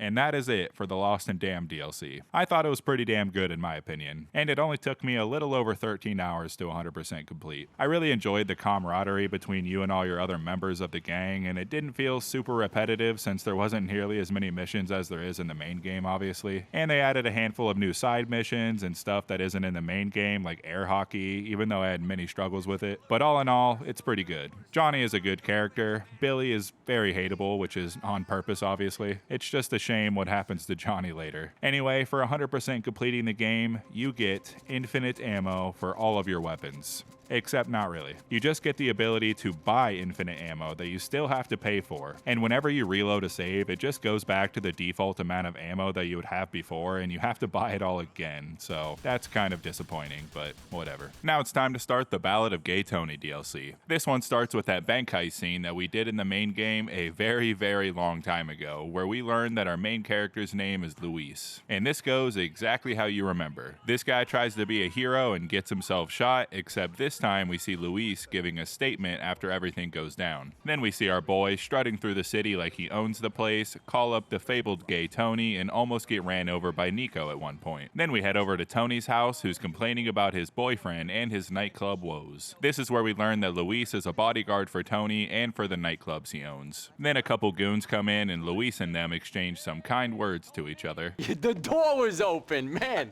It's easier to get into your apartment than into your nightclub. Yeah, we have a no guido policy at the club. Here I ain't so sure. Oh, I love getting racially abused by a spick. Yeah, who's a fucking taco, Tony? After that, they take some money from Tony and take off. But apparently Tony borrowed money from them a long time ago, so they were just taking back what was rightfully theirs. After that, we take Tony to meet a man named Troy and then head over to his nightclub called Masonette 9. The game tells us that we can dance to impress the ladies, take shots at the bars, go upstairs to the VIP area to take part in some drinking, and after that we get the dancing tutorial where you have to move the left or right stick in any direction timed to the beat to fill up the circle. At some point it'll tell you to just hold the direction and then you could use the triggers timed with the beat to make it go up even more. Sucks to suck, deaf people. Once you get it filled up all the way, you'll get a special surprise that the game mentioned a couple minutes ago, where the woman will take you to the bathroom, bump into the wall a few times, and then you engage in some premarital sex. Yuck. After that, Tony tells us to go check the front because a couple of Luis's friends are causing some trouble. Apparently they're not allowed in the club because their drip is just not drippy enough. So I take the boys back home, and on the way they try to convince Luis to get back into the drug game with them, but he seems to have a pretty good setup already. Then we get to see our safe house for the DLC, which is Luis's apartment. You've got the usuals, a bed, a TV, and a place to change your clothes. And then something that's unique to this DLC is that you actually get scored on your missions, and you could even repeat them after you complete all the missions in the DLC to try to improve your score. Getting 100% in all the missions is luckily not required for 100% completion. After that, I take a little nap and checked out my wardrobe, but settled on the default option. I waited a while for the next mission to pop up and then just started calling all the numbers on my phone until I called this lady and she actually answers. Then a booty icon shows up on the minimap, which is exactly what you think it means. But after clapping some cheeks real quick, I get the next mission for Tony and head over to his apartment. He's freaking out because he's about to lose everything because he apparently sold the business to two separate people and they both think they own it now. So now we have to go meet up with those guys who Tony owes money to at the golfing range. We head over there and he exchanges some nice words with us as soon as we arrive. Oh! Rock, hey, how are you? There they are, the stick and the fag. And he needs us to get some information from some union guy that he already has tied up down on the golf course and wants me to hit him with some golf balls, so that's fun. After hitting him with some golf balls, his goons show up and we gotta take them out and then escape in a golf cart. After we escape, I drop Tony off at his place and he tells me to go do some work for Maury, which is one of the guys he owes money to. But before I do that, I decided to be a good son and go visit my mother to see what she wants. And she's hanging out with a much younger man who immediately starts giving Luis a hard time. Apparently she borrowed some money from him and she can't pay it back, so now we have to help our mom pay off her debt as well. So I follow him down the sidewalk and he tells me that I'm gonna be fighting to pay my debt off. And he wants me to win the first two and then take a fall on the third. The way the fighting works is the same way that it always works. You can punch, kick, and counterattack, which is the easiest way to win. You could also get them up against the cage to make the crowd hold them for you to get some free hits as well. After beating the first two guys, you get to the third one and the game tells you to get your health below half and then you could hit a button to take a dive. But mama ain't raised no bitch, so I kick that guy's ass anyway and then this dude threatens to kill your mother. But that's when I shoot him in the face, which is probably what I should have done from the very beginning. If you do take a dive, he does leave your mom alone, by the way. You could also go back to the fighting ring to place bets on fights or fight more yourself, but we're gonna do that later. Luis then tells his mom that it's all taken care of and she's kind of a cunt about it, to be honest. I've been taking care of things for you, Ma. That guy ain't coming around no more. Don't worry about it. What kind of attitude is that to give your mama? Do you think you're something special? Like some baseball player? Like some gangster? I mean, I didn't imply anything like that. You organize parties, Luis.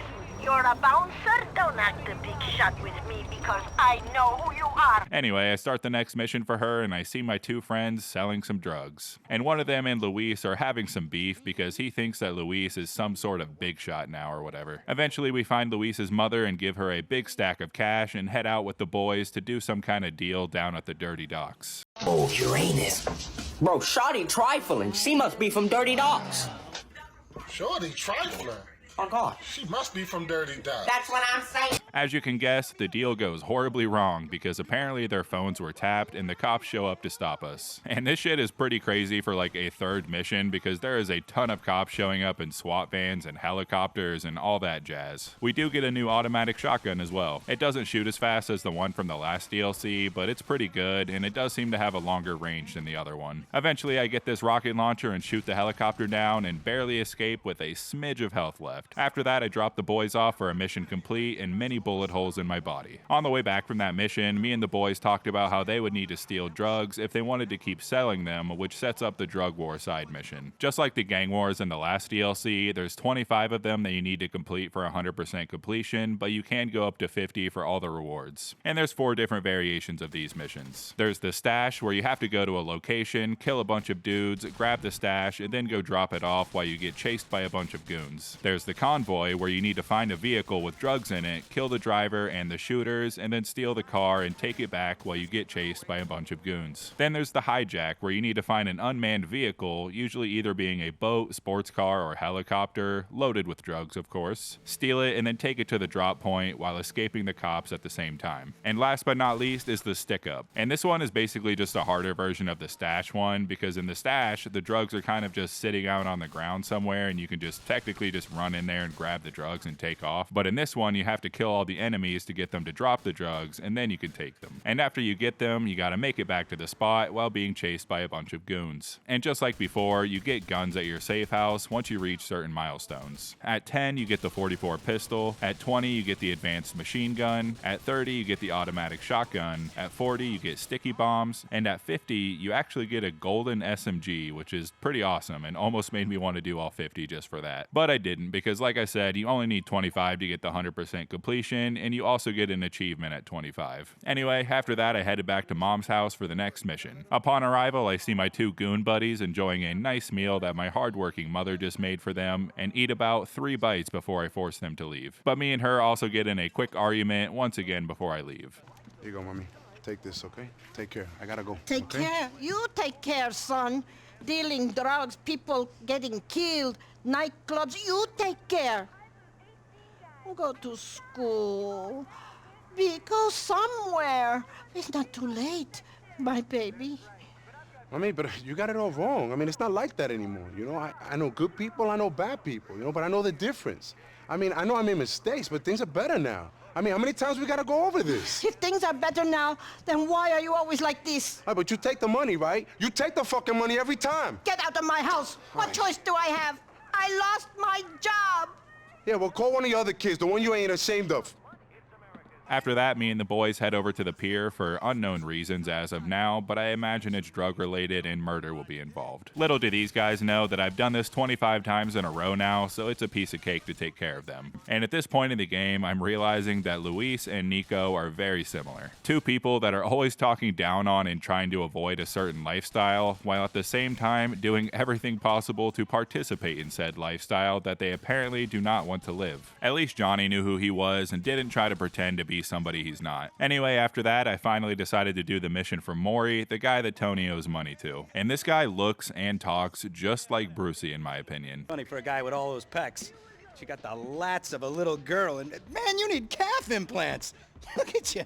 And, you know, I'm guessing, just from looking at you, you ain't exactly packing a 10-inch hose, man. Me? I make girls wince. Wince. And I swear to God that I have never played this DLC before, so I had no idea that this guy is in fact Brucey's brother until he walked in the door. And Big Bro immediately starts roasting Brucey, and they have a little back and forth spat for a while about who's more jacked. Maury leaves Brucey with some beautiful parting words, and then we head out to the docks. See ya, wouldn't wanna be ya. Apparently we're going to pay a visit to some of his old business associates and take over their whole operation. Obviously they don't just take it lying down, so we got lots of murdering to do, including some dickhead with a rocket launcher. You're gonna be in it? Yeah. What's your role? I'm just a nigga with a rocket launcher. After that, we got to get on some boats and use these new sticky bombs to take them out. Except I am too stupid to figure out how to use them and ended up just blowing them up with my SMG. Then we drop him off and head over to Tony for his next mission. I arrive to the club to find Roman and Brucey busting it down funky style on the dance floor. After that, me and Tony head out to go to Chinatown, and he gives me a gun just in case. wink wink. And apparently it's because we have to do some more work for that Rocco guy from the golfing range. And upon arriving, I realized that this is actually the mission where shit went wrong with Johnny and Billy, and we actually see him talking about how he's gonna backstab him. In that case, I guess my brother is in good hands. You take care of that prick. It seems the definition of family loyalty differs in your country. The marketplace has a value for everything, and I guess that a disloyal Jew bastard ain't worth shit to me, brother or no brother.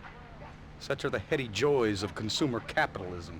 Which I'm really glad to see, because we never really got a solid answer in the last DLC about what really went down here and why Billy went all psycho on us. After that, we try to negotiate some deal with this man, and Luis knocks him out, and now we have to fight our way out. We also get the new P90 SMG, which is like a mix between the carbine rifle and the regular SMG, except you can't use it to shoot out of a car, which makes it not very good in my opinion. Also, with a quick Google search, I learned how to use the sticky bombs. Then I just make my way through the building, taking out tons of dudes, while Tony cowers behind me the entire time. After dropping him off, I get a call from a man named Yusuf who wants to franchise our clubs and tells me to come meet him at his apartment. And I also get a call from Tony about why I'm not helping out at the clubs, which unlocks a new club management side mission. Before I did that, I decided to look for this random encounter inside the club, but I couldn't find it. But I did find the champagne drink-off competition, where you somehow spray the champagne everywhere and then drink from the bottle even though it's clearly empty now. I lost. Surprisingly, winning this is required for 100% completion, so we're gonna have to come back to this later. So instead, I decided to do Tony's next mission and then do some more side stuff after that. I find our boy Evan, Tony's boyfriend, hanging out at Tony's apartment, busting it down all groovy style. Honestly, I thought this was Maury talking with a stereotypical gay accent. Tony's tired from his drug binge last night, so I waterboard him to sober him up. And then Luis headbutts Evan, and he calls me a hetero as a slur, which is like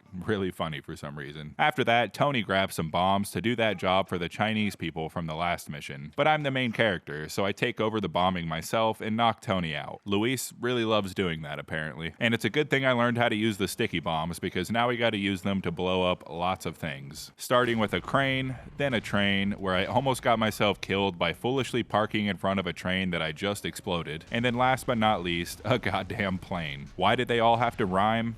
I don't know. Why is Luis a terrorist now?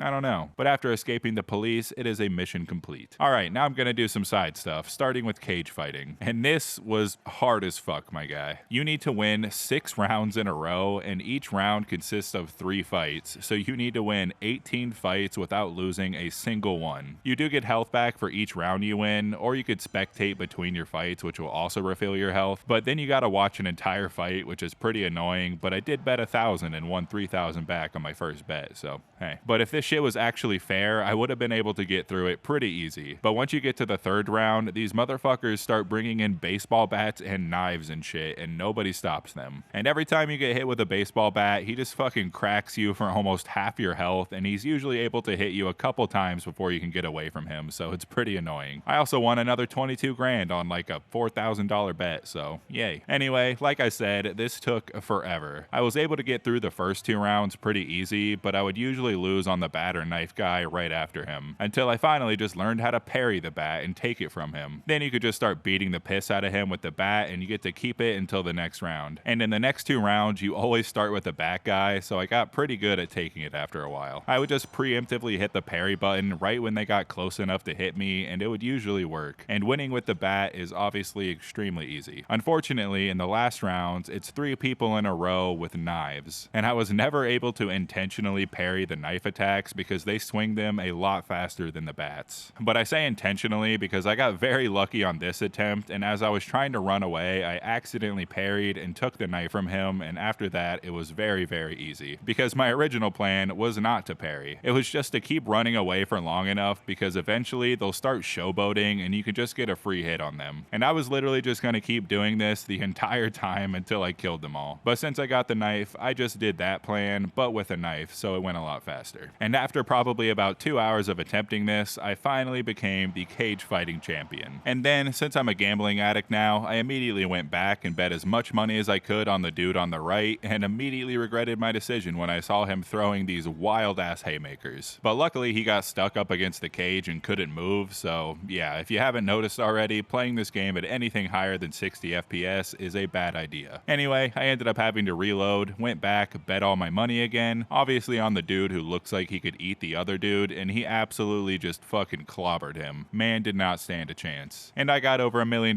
in total now, so I'm satisfied. After that, I decided to do another random encounter with this very wobbly man who gets mad I do not want a cigarette. And then he reveals how much he hates his own country of France and how much he likes to get his rocks off. Fuck you. Oh, c'est ça, on va te faire foutre. Who am I to complain? My country is not much better. We are the worst. My people watch American television and then they complain about it afterwards. Oh la la, I am rich!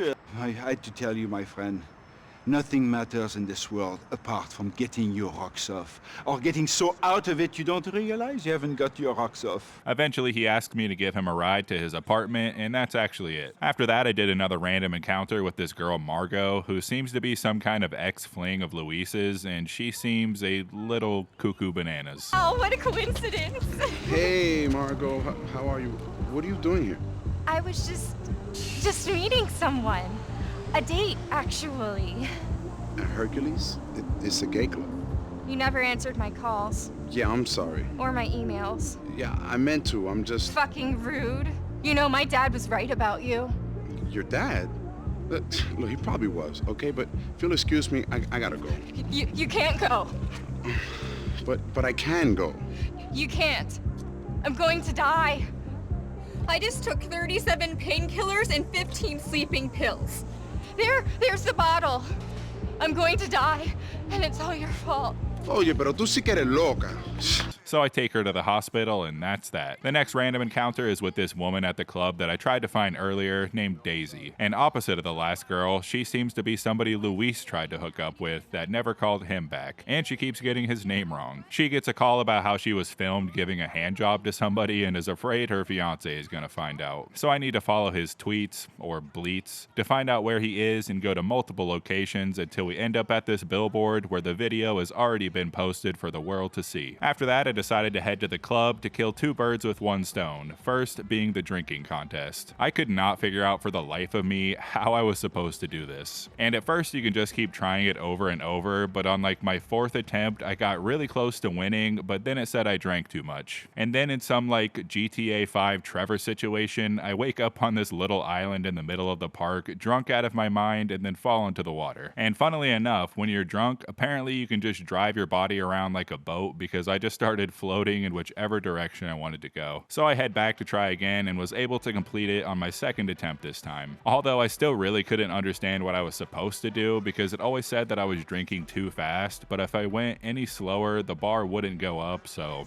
I don't know. I just got lucky, I think. But now that I'm nice and wasted, I can do the club management job where you put on your club management suit and then get into various situations. And there's 8 missions in total that we have to complete for 100% completion. And at first they had me go to the dance floor and stand around for a while until the manager called me back to her office just to yell at me for fucking some girl in the bathroom. So that was random. The next situation, I had to break up a fight and kick these 2 dudes out. Then I have to go back to the office again, and this time she decides to suck my dick fully clothed, which is exactly how it works. Maybe, possibly. I wouldn't know, sadly. Then some guy tries to scam a waiter, so I kick him out as well. And then after that, things get a bit better because some rapper at our other club is being pinned down by the paparazzi, so I need to swoop in and save him. Once you arrive, you're not allowed to hurt the paparazzi, so you need to carefully back out of the situation and then escape and drop the rapper off at his hotel. And to my horror, that only counted as 1 mission, sadly, which I originally thought that each situation was like 1 mission, but I guess that's not how it works, so 7 more to go. And I won't bore you with the random nightclub activities because it's usually the same kind of stuff, but the real meat of the mission is obviously the celebrity portions of them. Except at one point, you do bang the manager. Fully clothed, obviously, which is probably how it works. Who knows? Not me. Anyway, the second celebrity simply wants me to pick her up some food from way across town and bring it to the other club. She does annoyingly call you like every 30 seconds, but it's simple enough. The third one has me taking some prints in the club to go pick up some hookers and then take them to the hotel for some Monopoly and quiet TV, I suppose. For the fourth mission, there's a celebrity in the club who's being harassed by the paparazzi, so I need to go get a fire truck and spray them with a hose to make them go away. After that, you just take her to her hotel and drop her off. Why is a bouncer doing all this stuff? I have no idea. In the fifth one, some celebrity is throwing up in the woman's bathroom, so you gotta go check on her and take her home. And while you're taking her home, she sexually harasses you and makes you wreck the car a bunch of times, so that's fun. Pussy feels naughty tonight. Who's pussy? She's right here. You ever fucked a famous person? Sure, like fucking a normal person. Only they look in the mirror all the time. Pussy's purring at me. You wanna stroke her? Stroke yourself, babe.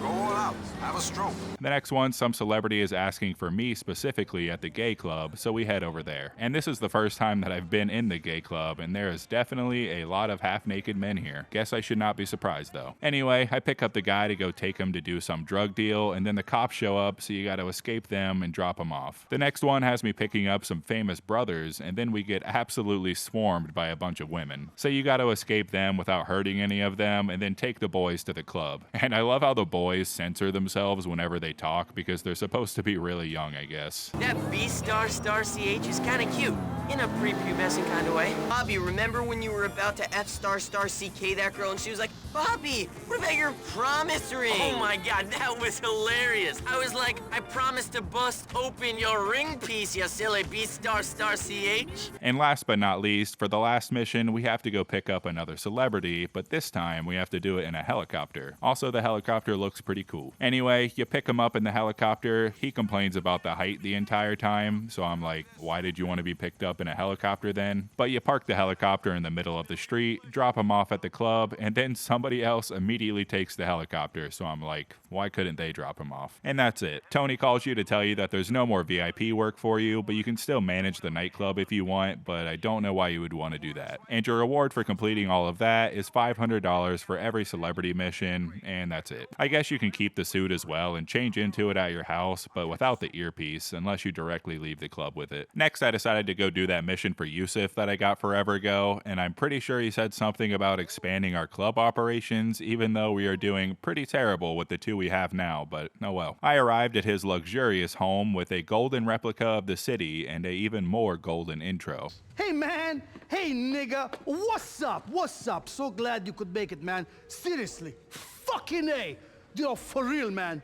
Yep. You okay, bro? No, I'm fine, man. I got a couple of bitches upstairs, hot ones, not cheap. Nice. He has serious ambitions to own everything in the city and even more ambitions to bust it down sexual style. But he needs me to shut his father up and get his respect by getting a helicopter for him, specifically a military helicopter. To do this, we first need to get this boat so we can go get on a bigger boat which has the aforementioned helicopter on it. And once I got about halfway across the city, Yusuf informs me that I actually need to destroy that yacht. So I go all the way back and start firing many rockets and many machine gun bullets as well, and then get a cutscene of it exploding. And after surely traumatizing all these people that may or may not have done anything wrong, we have to take out the people that were lucky enough to escape with their lives to make sure that they explode as well. After that, you drop the helicopter off and head back to Yusuf for the next mission. I arrive to Yusuf telling his father about the helicopter that he just received, and he attempts to go Super Saiyan after the conversation.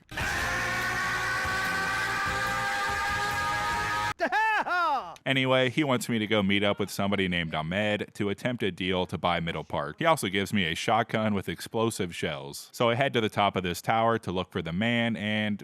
well, shit. So I restart the mission and head back to the tower to meet up with the man himself, and I am absolutely baffled that the meeting goes wrong in about 9 seconds. And then the ever-calm Luis immediately tosses the man off the building so he could experience what I did just a few minutes ago. After that, we get attacked by a ton of police for some reason, but it's okay because we get to use that explosive shotgun, which is now officially the coolest weapon in the game because it basically just one-shots everybody instantly and takes helicopters down pretty quick as well. After that, I I killed Ahmed, which apparently I was not supposed to do, so third time's the charm, I suppose. This time I chased him up the ladder where he reveals that he was trying to get Yusuf on a wiretap to reveal his criminal escapades, I suppose. And he also, for some reason, gives me the only parachute he has right before I push him off the building. And this actually introduces us to the base jumping side mission where, as you can guess, you jump from a base. They conveniently mark all the locations on the map for you, so I will definitely do that soon. And then right on cue, one of our friends messages us to tell us that we can buy parachutes from him for our many base jumping needs. After that, I once again head back to Yusuf for his next mission, where he is partying with some human vacuums. And now he wants me to get him some more military equipment, this time being the Noose tank. And apparently Noose stands for National Office of Security Enforcement. Also, Yusuf's father shows up to scold him for his lifestyle real quick, and then he kicks us out. We head out, and Yusuf comes to pick us up in that same helicopter we used for the bouncer mission, actually. He takes us to another helicopter holding the tank, and then we have to use a sniper to shoot out all the pieces holding it up, which was actually more difficult than you would think, because you kind of have to lead your shots ahead a few feet since you're moving so fast. But after it falls, you jump out of the helicopter, pick it up, and escape the cops, which is pretty fun actually, because this thing obviously has a cannon on it and just absolutely shreds vehicles. After escaping, we drop it off to Yusuf, who picks it up with a crane, and we unlock the next Maury mission, so I head over there to see what he wants. Him and Brucey are chilling and surprisingly playing chess of all things. Don't judge a book by its cover, I guess. Then Maury immediately swoops me away as Brucey is crying over his loss. He tells me that he wants to make a bet with me, and if I win, he will forgive Tony's debts and get out of our lives for good, except for one more mission. But if I lose, I have to be his little sidekick forever. And this bet is over a race, but not just cars this time. This time it's a triathlon race with cars, boats, and skydiving. So we agree and start the race by skydiving out of this helicopter to get to the boats. But I didn't know that we were supposed to go to the boats, and I kind of just landed wherever because I don't listen to instructions too good. But luckily I was able to sprint over to the boats before they got too far ahead. And by the end of the boat section, I managed to get back in first place, right where I belong. After that, we get to the cars, which surprisingly have nitrous, which is pretty sick and something I always wish the main game had. And once you finish the car section, that's the end of the race. I was declared the winner, and it wasn't even close, to be honest. So Maury accepts his defeat and says that I have to do just one last job for him, and then he'll be out of my life forever. And this also unlocks the triathlon race side missions. But before we do that, let's do the last mission for Maury. Also, Tony calls us to tell us that those people on the yacht that we killed were actually freedom fighters, so it's pretty fucked up that we killed them. Then he says, JK, LOL, Raffle, Teehee, they were actually smugglers, so it's okay. I arrived to find Maury tormenting his brother, and Luis actually calls him out on it, surprisingly. Maury, I gotta side with your brother on this one, man. I mean, you're fucking annoying. After that, Brucey decides to join us on our little mission to go steal some cars. So we head over to the spot to get the cars, and then we have to follow Brucey and Maury on the way to drop them off. And Maury decides to call the cops to make things a little more interesting. So you follow him for a while, a helicopter shows up, and then we ramp the cars onto this boat. After that, Maury tries to get Luis to join him anyway, and he starts talking mad shit. And then Luis convinces Brucey to punch him in the fucking face, and he starts crying like a little biatch. Maury, is this a joke, man? I mean, you're the guy that needs to learn something. Oh. Shit, you're awful, bro. I mean, maybe someone can teach you the most basic human behavior. Brucey, please do this guy a favor. Brucey. Me? Yeah, you're the guy in the family with some manners. You think that I could learn something from little B here? The Marshmallow Man. More. This pale piece of turd. All right, cut it out, M. Man is nothing but beyond pathetic. That's it, boy! Cut it out! Yeah! Yeah! Are you kidding? Yeah! Oh, God! Oh! Yeah! What the fuck, man? What the fuck are you doing? Oh, you know the rules! I'm sorry, Maury. I forgot, man. Never in the face! Oh, come on!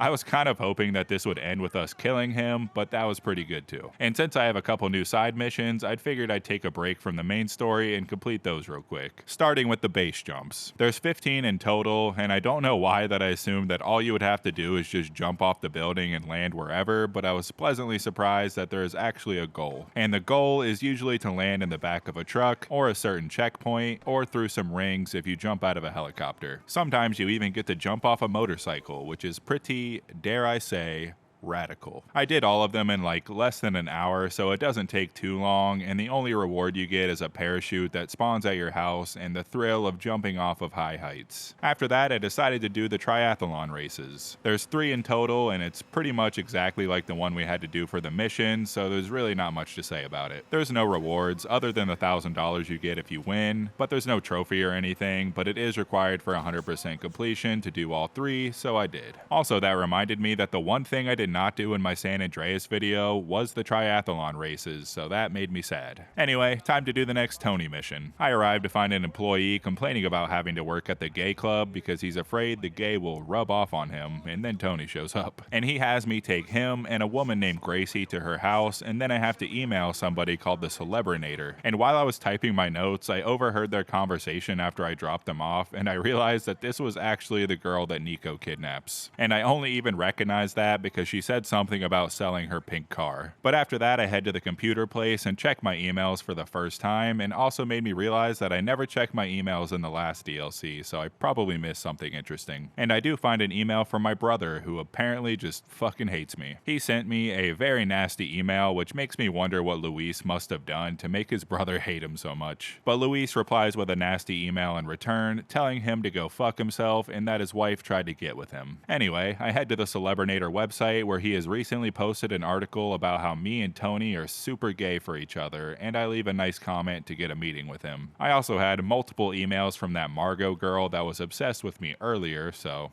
that's fun. And that's it for that mission. Now I just have to wait until we get a reply, so I head home, get all snug as a bug in a rug in my bed, and wait for a message. After that, I head over to the club again for the next Tony mission, and our boy Roman is here. How about that? Then Luis talks to some girl at the bar, and we immediately jump cut to them banging in the bathroom. Nice. Next, we find Tony chugging some alcohol like an absolute beast and trying to come up with a plan to figure out this Rocco situation. We also talk to these 2 fellas, one of them being Ray Bulgarian, who I'm pretty sure is from the main game. I don't know, it's been a while since I did that, and all the villains kind of blend together after a while. We don't say much to them anyway, and then we head over to a different club that we don't own because Rocco wants me to hit on the girlfriend of the owner to cause some trouble, I imagine. So I head inside and immediately recognize that this club is way better than our club and understand why we have so many problems, considering our club is the size of a basement with a smaller basement as the VIP room, and this place is like 4 times the size. Eventually I find the girl, and then we have to do the dancing minigame until she starts tongue fucking my face, and then we finally head to the back room for some fully clothed wrestling. Unfortunately, the boyfriend comes in at the exact same time to intervene because he thinks wrestling is fake, and it's like, hey man, the storylines may be, but those dudes are athletes and they really are putting their bodies through a lot. Anyway, he gives her a nice gut punch and then I shoot him in the face. After that, I need to shoot my way out of the club, but unfortunately for these people, they are really impeding my way up the stairs, so I hit them with a sticky bomb and just leave a pile of bodies in my wake. But after my escape, I call Tony and then head back over to his place for the next mission. And he's having a little get together with Maury, Gracie, Rocco, and some random chick. Gracie starts tweaking about the coke possibly being speed, which I'm like, it's kind of the same thing, is it not? Tony gets another sink bath, and then I have to take Evan to the docks to buy $2 million worth of diamonds, so I'm pretty sure you know where this is going. So we arrive to the docks to do the deal as Johnny creeps up on us from behind and attempts to rob us. After that, we have to do this weird first-person section where we're throwing a bunch of sticky bombs to kill all the bikers, which really confused me for a second. But you do get infinite bombs, which is very fun. And then we have to take out one of those noose tanks that we stole earlier, and a helicopter, so pretty insane shit that we're getting into. After that, we have to escape the cops and drop Tony off while we find out that Evan escaped with the diamonds and then got murdered. And Luis is extremely broken up about it. That fuck got himself killed,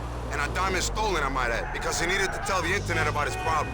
Or you. I can speak ill of him as much as I fucking want. That's the stupidest thing I ever heard. After that mission, we get the follow-up mission for that Celebrinator thing, so we have to go meet up with him and take them on a little helicopter ride above the city, where we immediately start bitch-smacking him and toss him out of the helicopter, only to jump to his rescue a few seconds later. And he shit himself. So yeah, moral of the story is don't call Luis gay. After that, Ray Bulgarian gives me a call and tells me that he needs some help with some things and wants me to meet him at his house. But before I did that, I happened to be by the gay club, and I knew that I needed to get a perfect dance here as as well for 100% completion, so I went ahead and did that real quick. And I was actually wondering how this was gonna work, since we all know that Luis is very not gay. But luckily for him, there is a single female in the entire building on the dance floor just waiting for him. After that, I headed over to Ray's place to see what he wants. I arrived to find him arguing on the phone about some painting, and then he tells me that he's being investigated by national security and he wants me to get rid of them. So I head over to the parking lot, put a bomb on the hood of this car, and wait for them to arrive. I did die on my first attempt because I was pretty low health when I started this mission, so on my second attempt, I knew where they were gonna be and planted a bunch of sticky bombs on the ground to prepare for them and exploded them quite nicely when they arrived. I also remembered that I'm a millionaire and can't afford as many RPGs as I want, so I just started blasting them with that as well. We also unlocked a new weapon, being the light machine gun, which is pretty damn good and holds a ton of bullets before we need to reload. But after we murdered everybody, I took him home and he kind of spit some facts about Tony and how he uses me a lot, since I'm supposed to be partial owner of the club, but I'm still just kind of his bitch. Anyway, after that, we can immediately start the next mission for him, where him and his boy are rocking out, playing guitar and an AK-47. Turns out that a group called the Liberty City Rampage is unfortunately not accepting Ray's offer, and as you can guess, he wants me to kill them. But we can't just walk into the building, so instead we need to get a helicopter and skydive onto the roof. Unfortunately, they notice me immediately and I have to fight my way through the building. Luckily, I got my handy dandy explosive shotgun on me, so taking out all these guys was pretty light work. And after making my way through the building, I make it to the guy I'm here to kill, shoot him in the face, and blast him out of the building, and he falls to his death. Well, he was probably already dead after I shot him, but still. Then we get to skydive out of the window we just broke and land on the back of this truck to get picked up by our accomplice. I don't know if I've mentioned it yet, but I really enjoy how absolutely nuts a lot of the missions are in this DLC compared to the main game. It reminds me a lot of the crazy stuff that you would do in San Andreas, and I really like it. After that, I get a call from Yusuf, who wants me to meet him at a construction site to discuss some business. But I still have one more mission for Ray, so I decided to finish that up first. I arrive at his place to see him pacing around with an AK, and some lady upstairs has been pissing him off a lot, and he just finally shoots up there. And at first it seems to not hit her, but the second time you could slightly hear her screams, so I think he fucking killed her. Steroids. Mother always said she only had daughters. Ignore her, Luis. The diamonds. But he wants me to go protect his partner during some deal, so I head over there to do my bodyguard thing, since I am in fact a bodyguard. But when I get there, Ray has me open a very bloody birthday cake box, which has the head of the guy that we tried to do that diamond deal with, because Ray is mad at us and thinks that we were trying to steal from him or something like that, so he's backstabbing us now. And the first thing we have to do is take out these snipers. And this is actually pretty cool because they only show up on the minimap after they take a shot, and it only lasts for a few seconds, so you have to find them quickly before they shoot you in the fucking head. But it's still not over after that, because they send the chopper and a ton of backup at you as well. And this was honestly probably one of my favorite missions, because one, I was genuinely surprised that he betrayed me, and two, I really liked just being pinned down on this roof with enemies coming from every angle. They had snipers, grenade launchers, people with machine guns, and it was just pretty hectic and pretty tough. And I even got blown up at one point because I didn't see the guy with the grenade launcher. But eventually we take everybody out and escape the area and tell Tony what happened on the phone, and Luis actually admits that this one was on him. After that, I head over to meet Yusuf to see what he wants now. He has made a mess of the construction site and gives me the friendly greeting that he gives me every time I see him. Yo, nigga! But he wants me to give him a ride in this helicopter so he can tell me something. And that something that he wants to tell me is that he wants to steal a fucking subway train. And with absolutely no planning or strategizing or anything, we just jump straight to it. And I know I said the last mission was probably my favorite, but this actually might be my new favorite mission, because I am just a sucker for train heist, and this is a pretty badass train heist if I do say so myself. They send tons of choppers at you, you got dudes waiting for you on the train stations trying to snipe you, there's explosions and gunfire, and you gotta duck under this helicopter at one point so it doesn't decapitate you, even though I definitely did fail this on my first attempt. But this was just lots of fun, and this is how you do a GTA mission. And it makes me wonder wonder why 90% of the missions in the main game are just driving to a place and killing some dudes, because this DLC has just been balls to the walls from the jump and it hasn't slowed down one bit. There's only a few missions left after this one, so I decided to clean up the rest of the side stuff before I finish the main story, starting with the last 2 random encounters.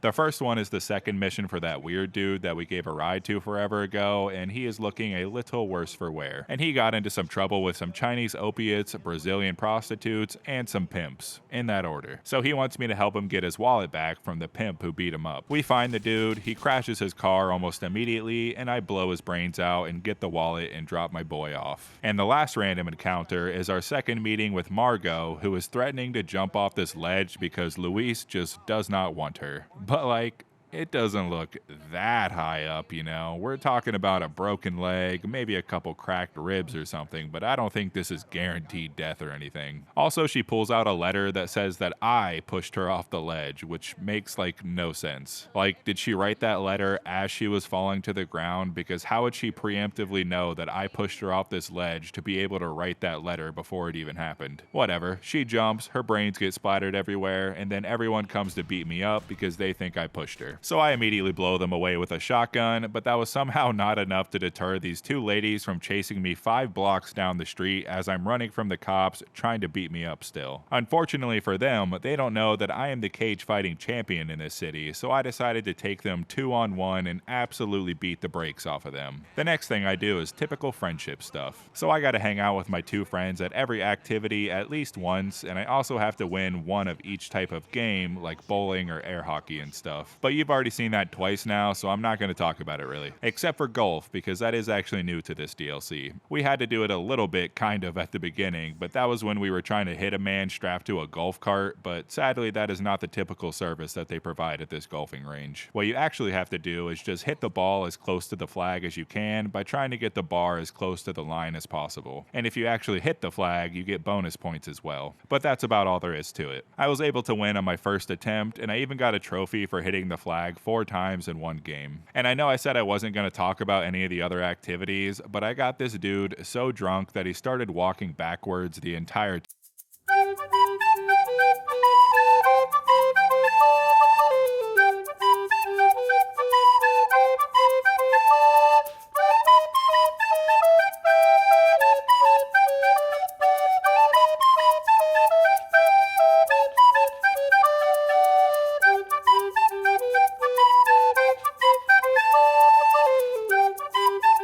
And Ray called me to apologize. Ray, listen. You fucked with me, Luis! No, not at all. That's how things seem. But trust me, that wasn't my intention. You fucked with me! And now I'm going to fuck with you! You little cunt! You are dead! Dead! Dead! Dead! Also, I forgot to mention that at one point I got the ability to call one of my friends to bring me a car, which is a feature that I really wish was in the main game. And the last side mission to do is some more motherfucking seagulls. Once again, there's 50 of them, and just like the last DLC, they're not hidden nearly as obnoxiously as they are in the main game. So I was able to get them all in about an hour and a half. Same shit, different toilet, you know. But your reward for getting all the seagulls in this DLC is a noose tank that infinitely respawns at Yusuf's construction site. So that's pretty cool, actually. Better than a helicopter that you need a helicopter to get to, in my opinion. I do wish that they would just spawn these reward vehicles at your safe house, because it's annoying to have to go to some random location to get it. And I mean, like, when you complete San Andreas, you just get a fucking jet at your home just plopped right on top of a normal house next to you. So I don't understand why I can't get a tank in my backyard. Alright, we got a few more missions left and then we're done. So I head over to Tony's to see what he wants now. I arrive to the club and the doorman telling me that he's gonna be famous because some producer here is gonna make a show about him for some reason. After that, I start talking to Tony, who's spouting off a bunch of nonsense, and then Luis says what I'm thinking every single time I start a mission. So who you want me to kill, boss? And Tony mentions that those diamonds are being sold at some museum, so we all know where this is going. So I grab a chopper and fly it over to the museum and hide up in that window where we saw him in the main game and watch the deal go down. And just like we've seen before, Luis starts popping fools through the window, except now we get to see what happens afterwards, which is chasing chase down the man with the diamonds and knock him out and steal them. After that, we escape with the chopper, take out a few police helicopters, and then go meet up with Tony to hand off the diamonds. For the next mission, I head over to Tony's place where he's freaking out because Gracie has been kidnapped. Oh no. I wonder what kind of sick fuck would do something like that. And then Luis and Tony kind of have their big fight that's been kind of brewing up for a while since Tony's drug problem has been getting worse and worse throughout the game, and Luis is pretty fed up with it. If it wasn't for me, you'd be selling dime bags on a street corner. I made you. Yeah, and she never made you into a junkie, okay? I mean, she's not a bad person. Okay, she's not a murdering, greedy psychopath like me. She's so hard. You know, if you can get past the accent, okay? But she made you into a useless old queen to whacked out on blowing pills to notice his business is going to shit. Oh, here we go, huh? Here we fucking go, huh? Oh, I see it in your eyes. You're embarrassing me. You see me and think, oh, this is it. This is the moment to put me down. This is the moment when the apprentice takes over, huh? Oh, man. You think I'm done? You're not so fucking tough, Luis. And you're not so smart, you dumb junkie. Fuck. Yeah, fuck you, Luis. Come on, Tony. Chill out. Oh, no, you're right. You're right. You're not the one with the problem. I am. Tony, what the fuck are you doing? No, I'm holding you back. I see that now. I see that now. The closest thing I've had to a son. I'm sorry, Luis. I love you. Tony, Goodbye. Tony, come on, man. Goodbye. I love you. Shit. Shit. Fuck. Ah! Ah! But they kiss and make up, and we head out together to go get a chopper so we can follow the suspected kidnapper and find Gracie, who turns out to be our boy Packy. So we follow him for like a good 5 minutes at least. It honestly took forever. And once we found the spot, I drop the chopper off and the mission is complete. After that, Rocco calls me to tell me that I need to control Tony because he keeps pissing everybody off and seems to be warning me about him. In the next mission, we once again see Roman and Brucey trying to get into the club, and Brucey recognizes Luis obviously and thanks him for helping him deal with Maury. And then, most shockingly of all, he actually tries to kiss Luis. What's your problem, man? Nothing. I didn't mean nothing by it. I'm not gay. It's cool, man. Just don't do it again, man. Hey, look, I fucked 3 girls last night, man. One of them can't even walk. I mean, now. If she could walk before, she didn't need a wheelchair or anything. Look, I was just checking to make sure you weren't gay, bro. I probably should have seen that coming, to be honest. After that whole situation, me and Tony head over to do the deal to get Gracie back by trading the diamonds, which just doesn't seem worth it, to be honest. But this is also another mission that we saw in the main game, and it's the one where we actually lose the diamonds in the back of that truck. So we arrive to the scene that we saw in the main game where we trade the diamonds to Nico and Packy, except now we get to see what happens through Luis's perspective. Gracie is pissed that I didn't kill them, but she's unaware that Nico is the main character. And then some guy threatens us, we get shot, we escape on the boat, and then I have to shake off some guy off the back, and then we knock Gracie out for talking too much shit. I was also very disappointed because, like I said, I've never done this DLC before, and I was really hoping that in this mission it would end up with Luis like happening to see the diamonds fall in the back of the truck and then like chasing the truck down and getting them back so we can finally have a satisfying ending to this whole diamond story. But no, they're gone forever and that's that. But after that, Tony calls me to tell me that the city is shutting down the clubs because he didn't pay off the Citadel or something. And then Rocco calls me again to tell me that some rich Russian is coming after me and Tony, and he wants me to meet up with him to talk about it. So I meet up with him in some nasty bathroom, and he tells me that the Russians who are blaming us for the diamonds are coming after him as well. And he says to get them off everybody's back, either Luis or Tony needs to die, and he obviously wants me to kill Tony. Luis refuses and goes to tell Tony what's happening, but it's already too late because he is already being threatened by Rocco and some random dude. And they stupidly give me the gun to kill Tony, even though I already told them that I'm not gonna do it, and obviously Luis shoots the other guy in the head, but not Rocco for some reason. So he leaves, and then we immediately get attacked by Russians, and I died on this part like 10 times. The cover that they give you just like falls apart, and bullets go right through them, and there are so many enemies that just sprint in here, already locked onto you and shooting before you could even see the tips of their Air Jordans. Eventually, I just barely get through it by kind of just standing behind this pillar at a weird angle, so they couldn't really hit me. But after that, we got to kill some more people outside of the club, and I died a couple more times. But this part was much easier, and then after that, Tony ungratefully storms out and says that he's leaving town. And now it's time for the last mission, so we head over to Tony's place where he is frantically packing all of his shit so he could skip town. But after a nice conversation, I convinced Tony to not leave town because I'm gonna go take care of all of our ops for us. us. So me and Tony drive over to the Funland where they're doing some drug deal, and I start my murder spree. Our goal here is to destroy all the drug vans and kill everybody while we're at it, which isn't too difficult, but I do very much enjoy this setting, especially when all the rides are just going crazy around us. After that, Timmy, Ray Bulgarian's right-hand man, shows up, and for some reason he tells me that Ray is on a plane right now and he's gonna leave the city, so I immediately murder him and then take off to the airport. And while I'm on the way, my ops are still chasing me, but that's when our boy, motherfucking Yusuf, shows up in a helicopter and starts taking them all out. I did not think Yusuf would be one of my favorite characters, but he is easily my favorite character in this DLC, and him and Luis have a very wholesome friendship actually. Once we make it to the airport, we gotta get close enough to the plane to hop on it and then take everybody out inside. And that's when Ray shows his face and threatens us with a grenade, saying if I shoot him, we both die. So I shoot him immediately. And for some reason, the fucking handle just flies right off the grenade, which I don't think that's how grenades work, but whatever. Then the plane explodes, and I jump out the back and skydive my way to safety. And this is what I mean when I say that this DLC has very GTA San Andreas missions. Like, this is the random shit that CJ would be getting up to on a random Wednesday afternoon for just absolutely no reason. Anyway, I head over to the park where I bump into some random homeless man that they stick on for a while, and I thought, wow, that was really random. Until he finds the fucking diamonds. What the hell? Honestly, I'm just glad that there was a conclusion to it. I don't even care that it went to some random homeless dude. More power to him. After that, I meet up with Tony where we have our final conversation. Good seeing, don't you? Yeah, I know, it's a real problem with me, you know? I wish I was more like you. Subtle, shy, retiring. Boy. I used to play around here when I was a kid. Dreaming of the world, wondering what it's like at that place over there or that little island over there. You ever go that thing? Nah, went to Algonquin instead, waiting for the world to come to me. You did it, man. You did it. You saved my life. You saved the business. You fucking did it.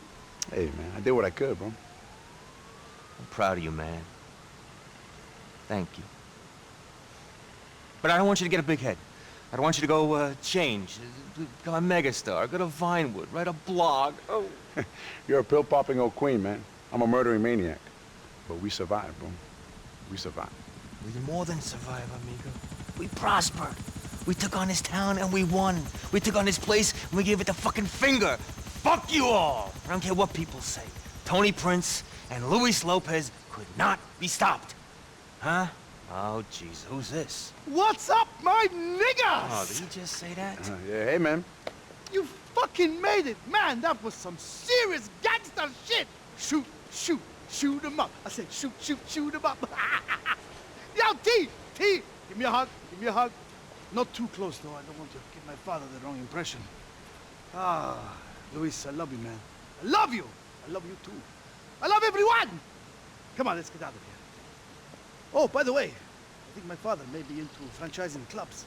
I know, franchise is not the way to go. The club is all about the people. Fuck the people.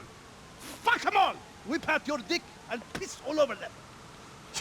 You're gonna go a long way in hospitality, my friend. And that is it for the DLC. And just like the Lost and Damned DLC, for 100% completion, we get infinite ammo.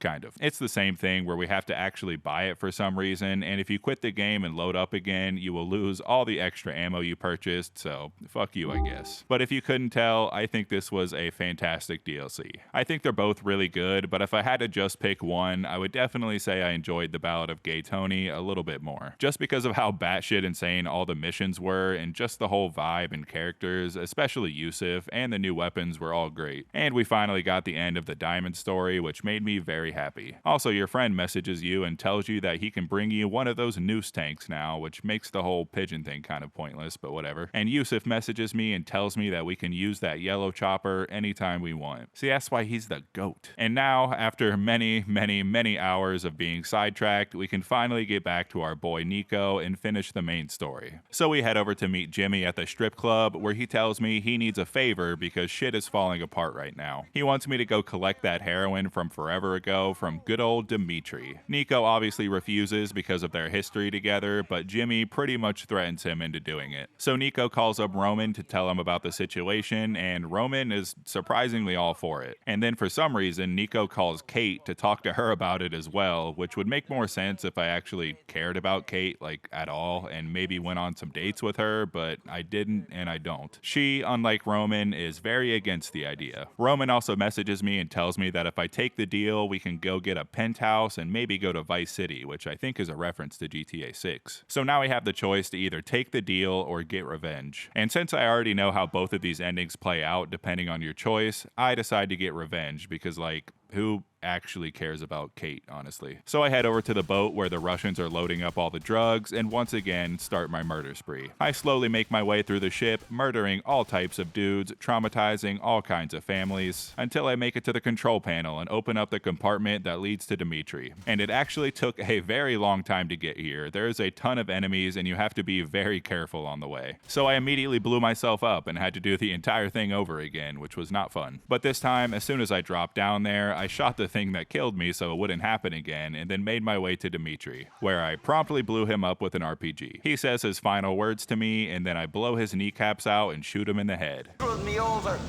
Now you're paying for it. Shame that'll be the second last thing that goes into your head. Goodbye. You're the one who's going to learn a lesson. People aren't going to be happy if you kill me. Blять, ёбаный! I've never been popular. I don't mean to start now. GG, Dimitri. After that, I call Roman to tell him what happened, and he's disappointed that there won't be any hot tubs and babes, but luckily I'm still invited to the wedding. And Belle calls me to quickly tell me that Jimmy's life is falling apart and they will not be contacting me anymore, and gives me a very swift goodbye. Hey, it's Phil. I understand why you made the decision you did. For what it's worth, I didn't trust that Dimitri neither. Yeah, well, I did what I had to do. Anyway, you and me can't talk no more. Jimmy's falling apart. The Pegorinos ain't nothing no more. I'm out, man. Goodbye. Eventually, Roman calls me to tell me the wedding is tomorrow, and I call up Kate to invite her to come with me. And on the way, she foreshadows her death that's about to happen in like 5 seconds. I want to get to know you properly. I have tied up a lot of loose ends in this city recently. I feel like it's time to move on. Start living my life right. But you're a tough guy with a death wish. A thieving, murdering, drug-dealing idiot. Do you think you can just walk away from all that? I can try. Good luck, Nico. I really hope you can walk away. But do you think the men you dealt with will just let you leave and walk into the sunset? They will have to. I thought that when you do the work that you do, that people get their hooks into you, and then there's no way out.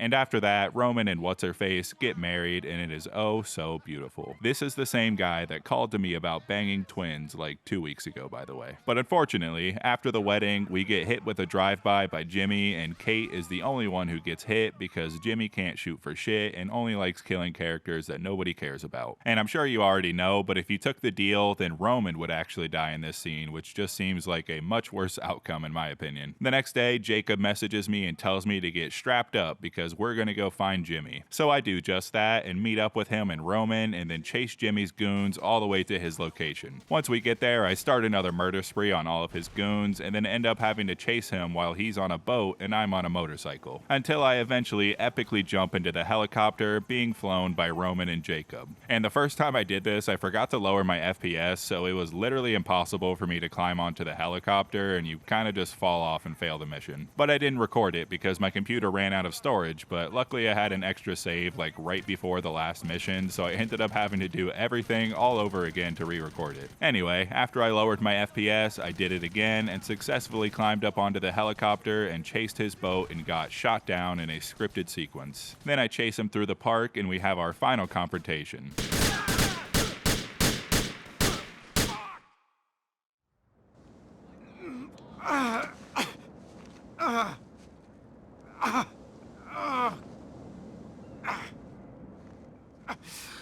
I told you to leave me alone. I give the orders here. Me! You're not looking so good there, Jimmy. Screw you. What the fuck did she ever do to you? I wanted you, you immigrant dipshit. Big talk. You want to know something funny? Not really. The commission, the old families, I know some of those guys. And they thought you were a fat fucking joke. Whatever. A joke!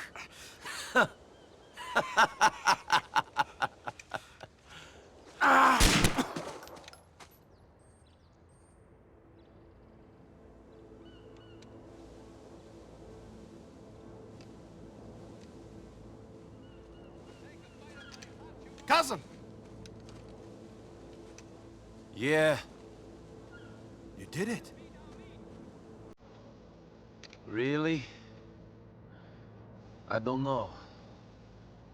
What did I do? But we're done. Now we can start making money. Freely.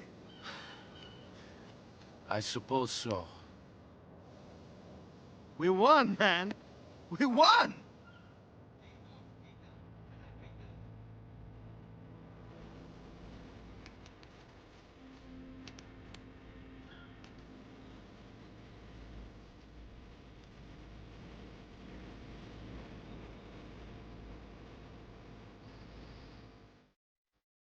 And that is the end of the main story in Grand Theft Auto 4. Unfortunately, I was unable to finish everything before I did the last mission for 100% completion, since I wasn't able to call anybody to hang out for whatever reason, so now I need to finish everything up real quick, starting with the last girlfriend from that website. Also, Roman calls me to try to cheer me up and tells me that Mallory is pregnant, and if it's a girl, they're going to name her Kate, which is like a sweet gesture, but I feel like the game did not do a good enough job of making Kate feel important to me. You kind of have to make her feel important yourself by going on dates with her and stuff. Like, all you're ever forced to see is a few scenes of them being a little bit flirty together, and that's pretty much it. But they act like she was like the love of Nico's life or something. I really don't get it. I think they should have just made it so whoever you had the most dates with would be who you bring to the wedding and dies. Because to me, Kate was just Packy's sister that I saw a couple times, and I didn't really feel much when she died. Also, that rapper that we helped out from one of the random encounters emails me to thank me for murdering those people for him, so that was nice of him. And then Packy calls me to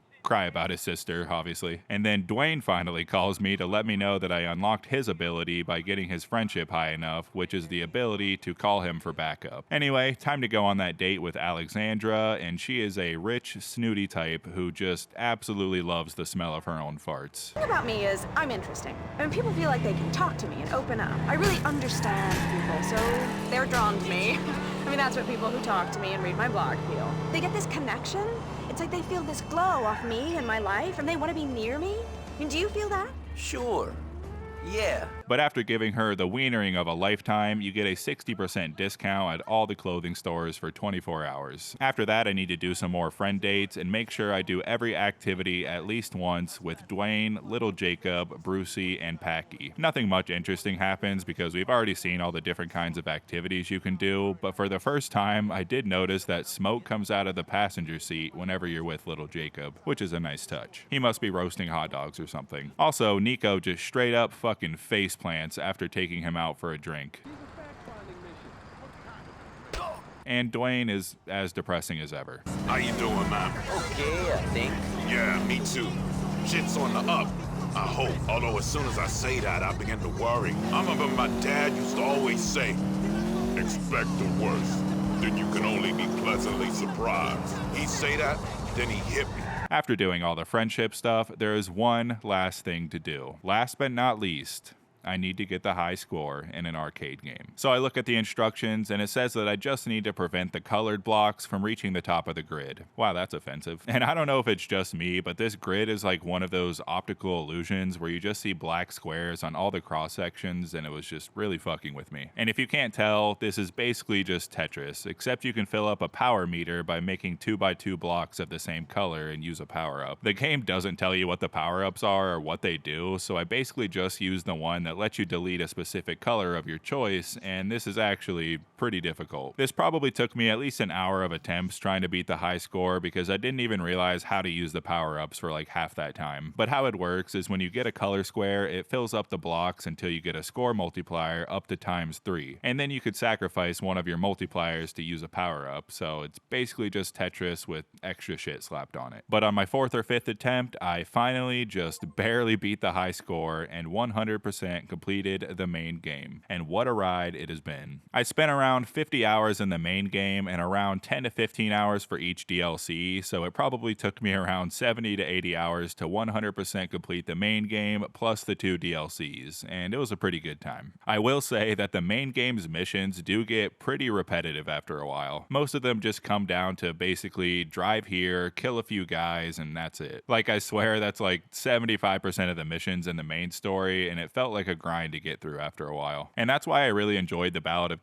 Tony DLC, because a lot of the missions were just a lot more creative and a lot more crazy and memorable. They usually involved helicopters, skydiving, tanks, stealing a train, and just all kinds of crazy stuff, but even though I just finished the main game, I could hardly remember like 90% of the missions because most of them are very similar. Which is really disappointing because the attention to detail and physics and just everything they put into the actual world that you play in is insane and still hasn't been topped to this day by even Rockstar themselves. I have also never played Red Dead Redemption 2, so that might be a very wrong statement. But at least compared to GTA 5, GTA 4 definitely has the more detailed and realistic world that you can play around in, but it was just the actual missions that I find very repetitive. But Nico is a pretty interesting character as well, although I do think he is obviously quite the hypocrite because he's always talking about all the terrible things he did in his home country and how he didn't want to do them and how he regrets the life he lived. But like the first week he's in America, he is already murdering people solely because some dude is fucking his cousin's girlfriend, even though your cousin is telling you not to do anything about it. But Nico just feels so passionate about it that he just has to go shoot Vlad in the face, regardless of how Roman feels about it, which starts the domino effect of all their problems in the game. Which I'm not saying is a bad thing, because if it was intentional, I think that makes Nico a much more interesting character than just some murdering psychopath. Because now he's the guy that no matter how hard he tries, just can't change himself from being this murdering hitman because he just doesn't know how to do anything else. Anyway, that's the end of the video. Thank you guys so much for watching, especially if you somehow made it to the end of this very, very long video. Check out my San Andreas video if you haven't seen it already, and have a great rest of your day. Peace.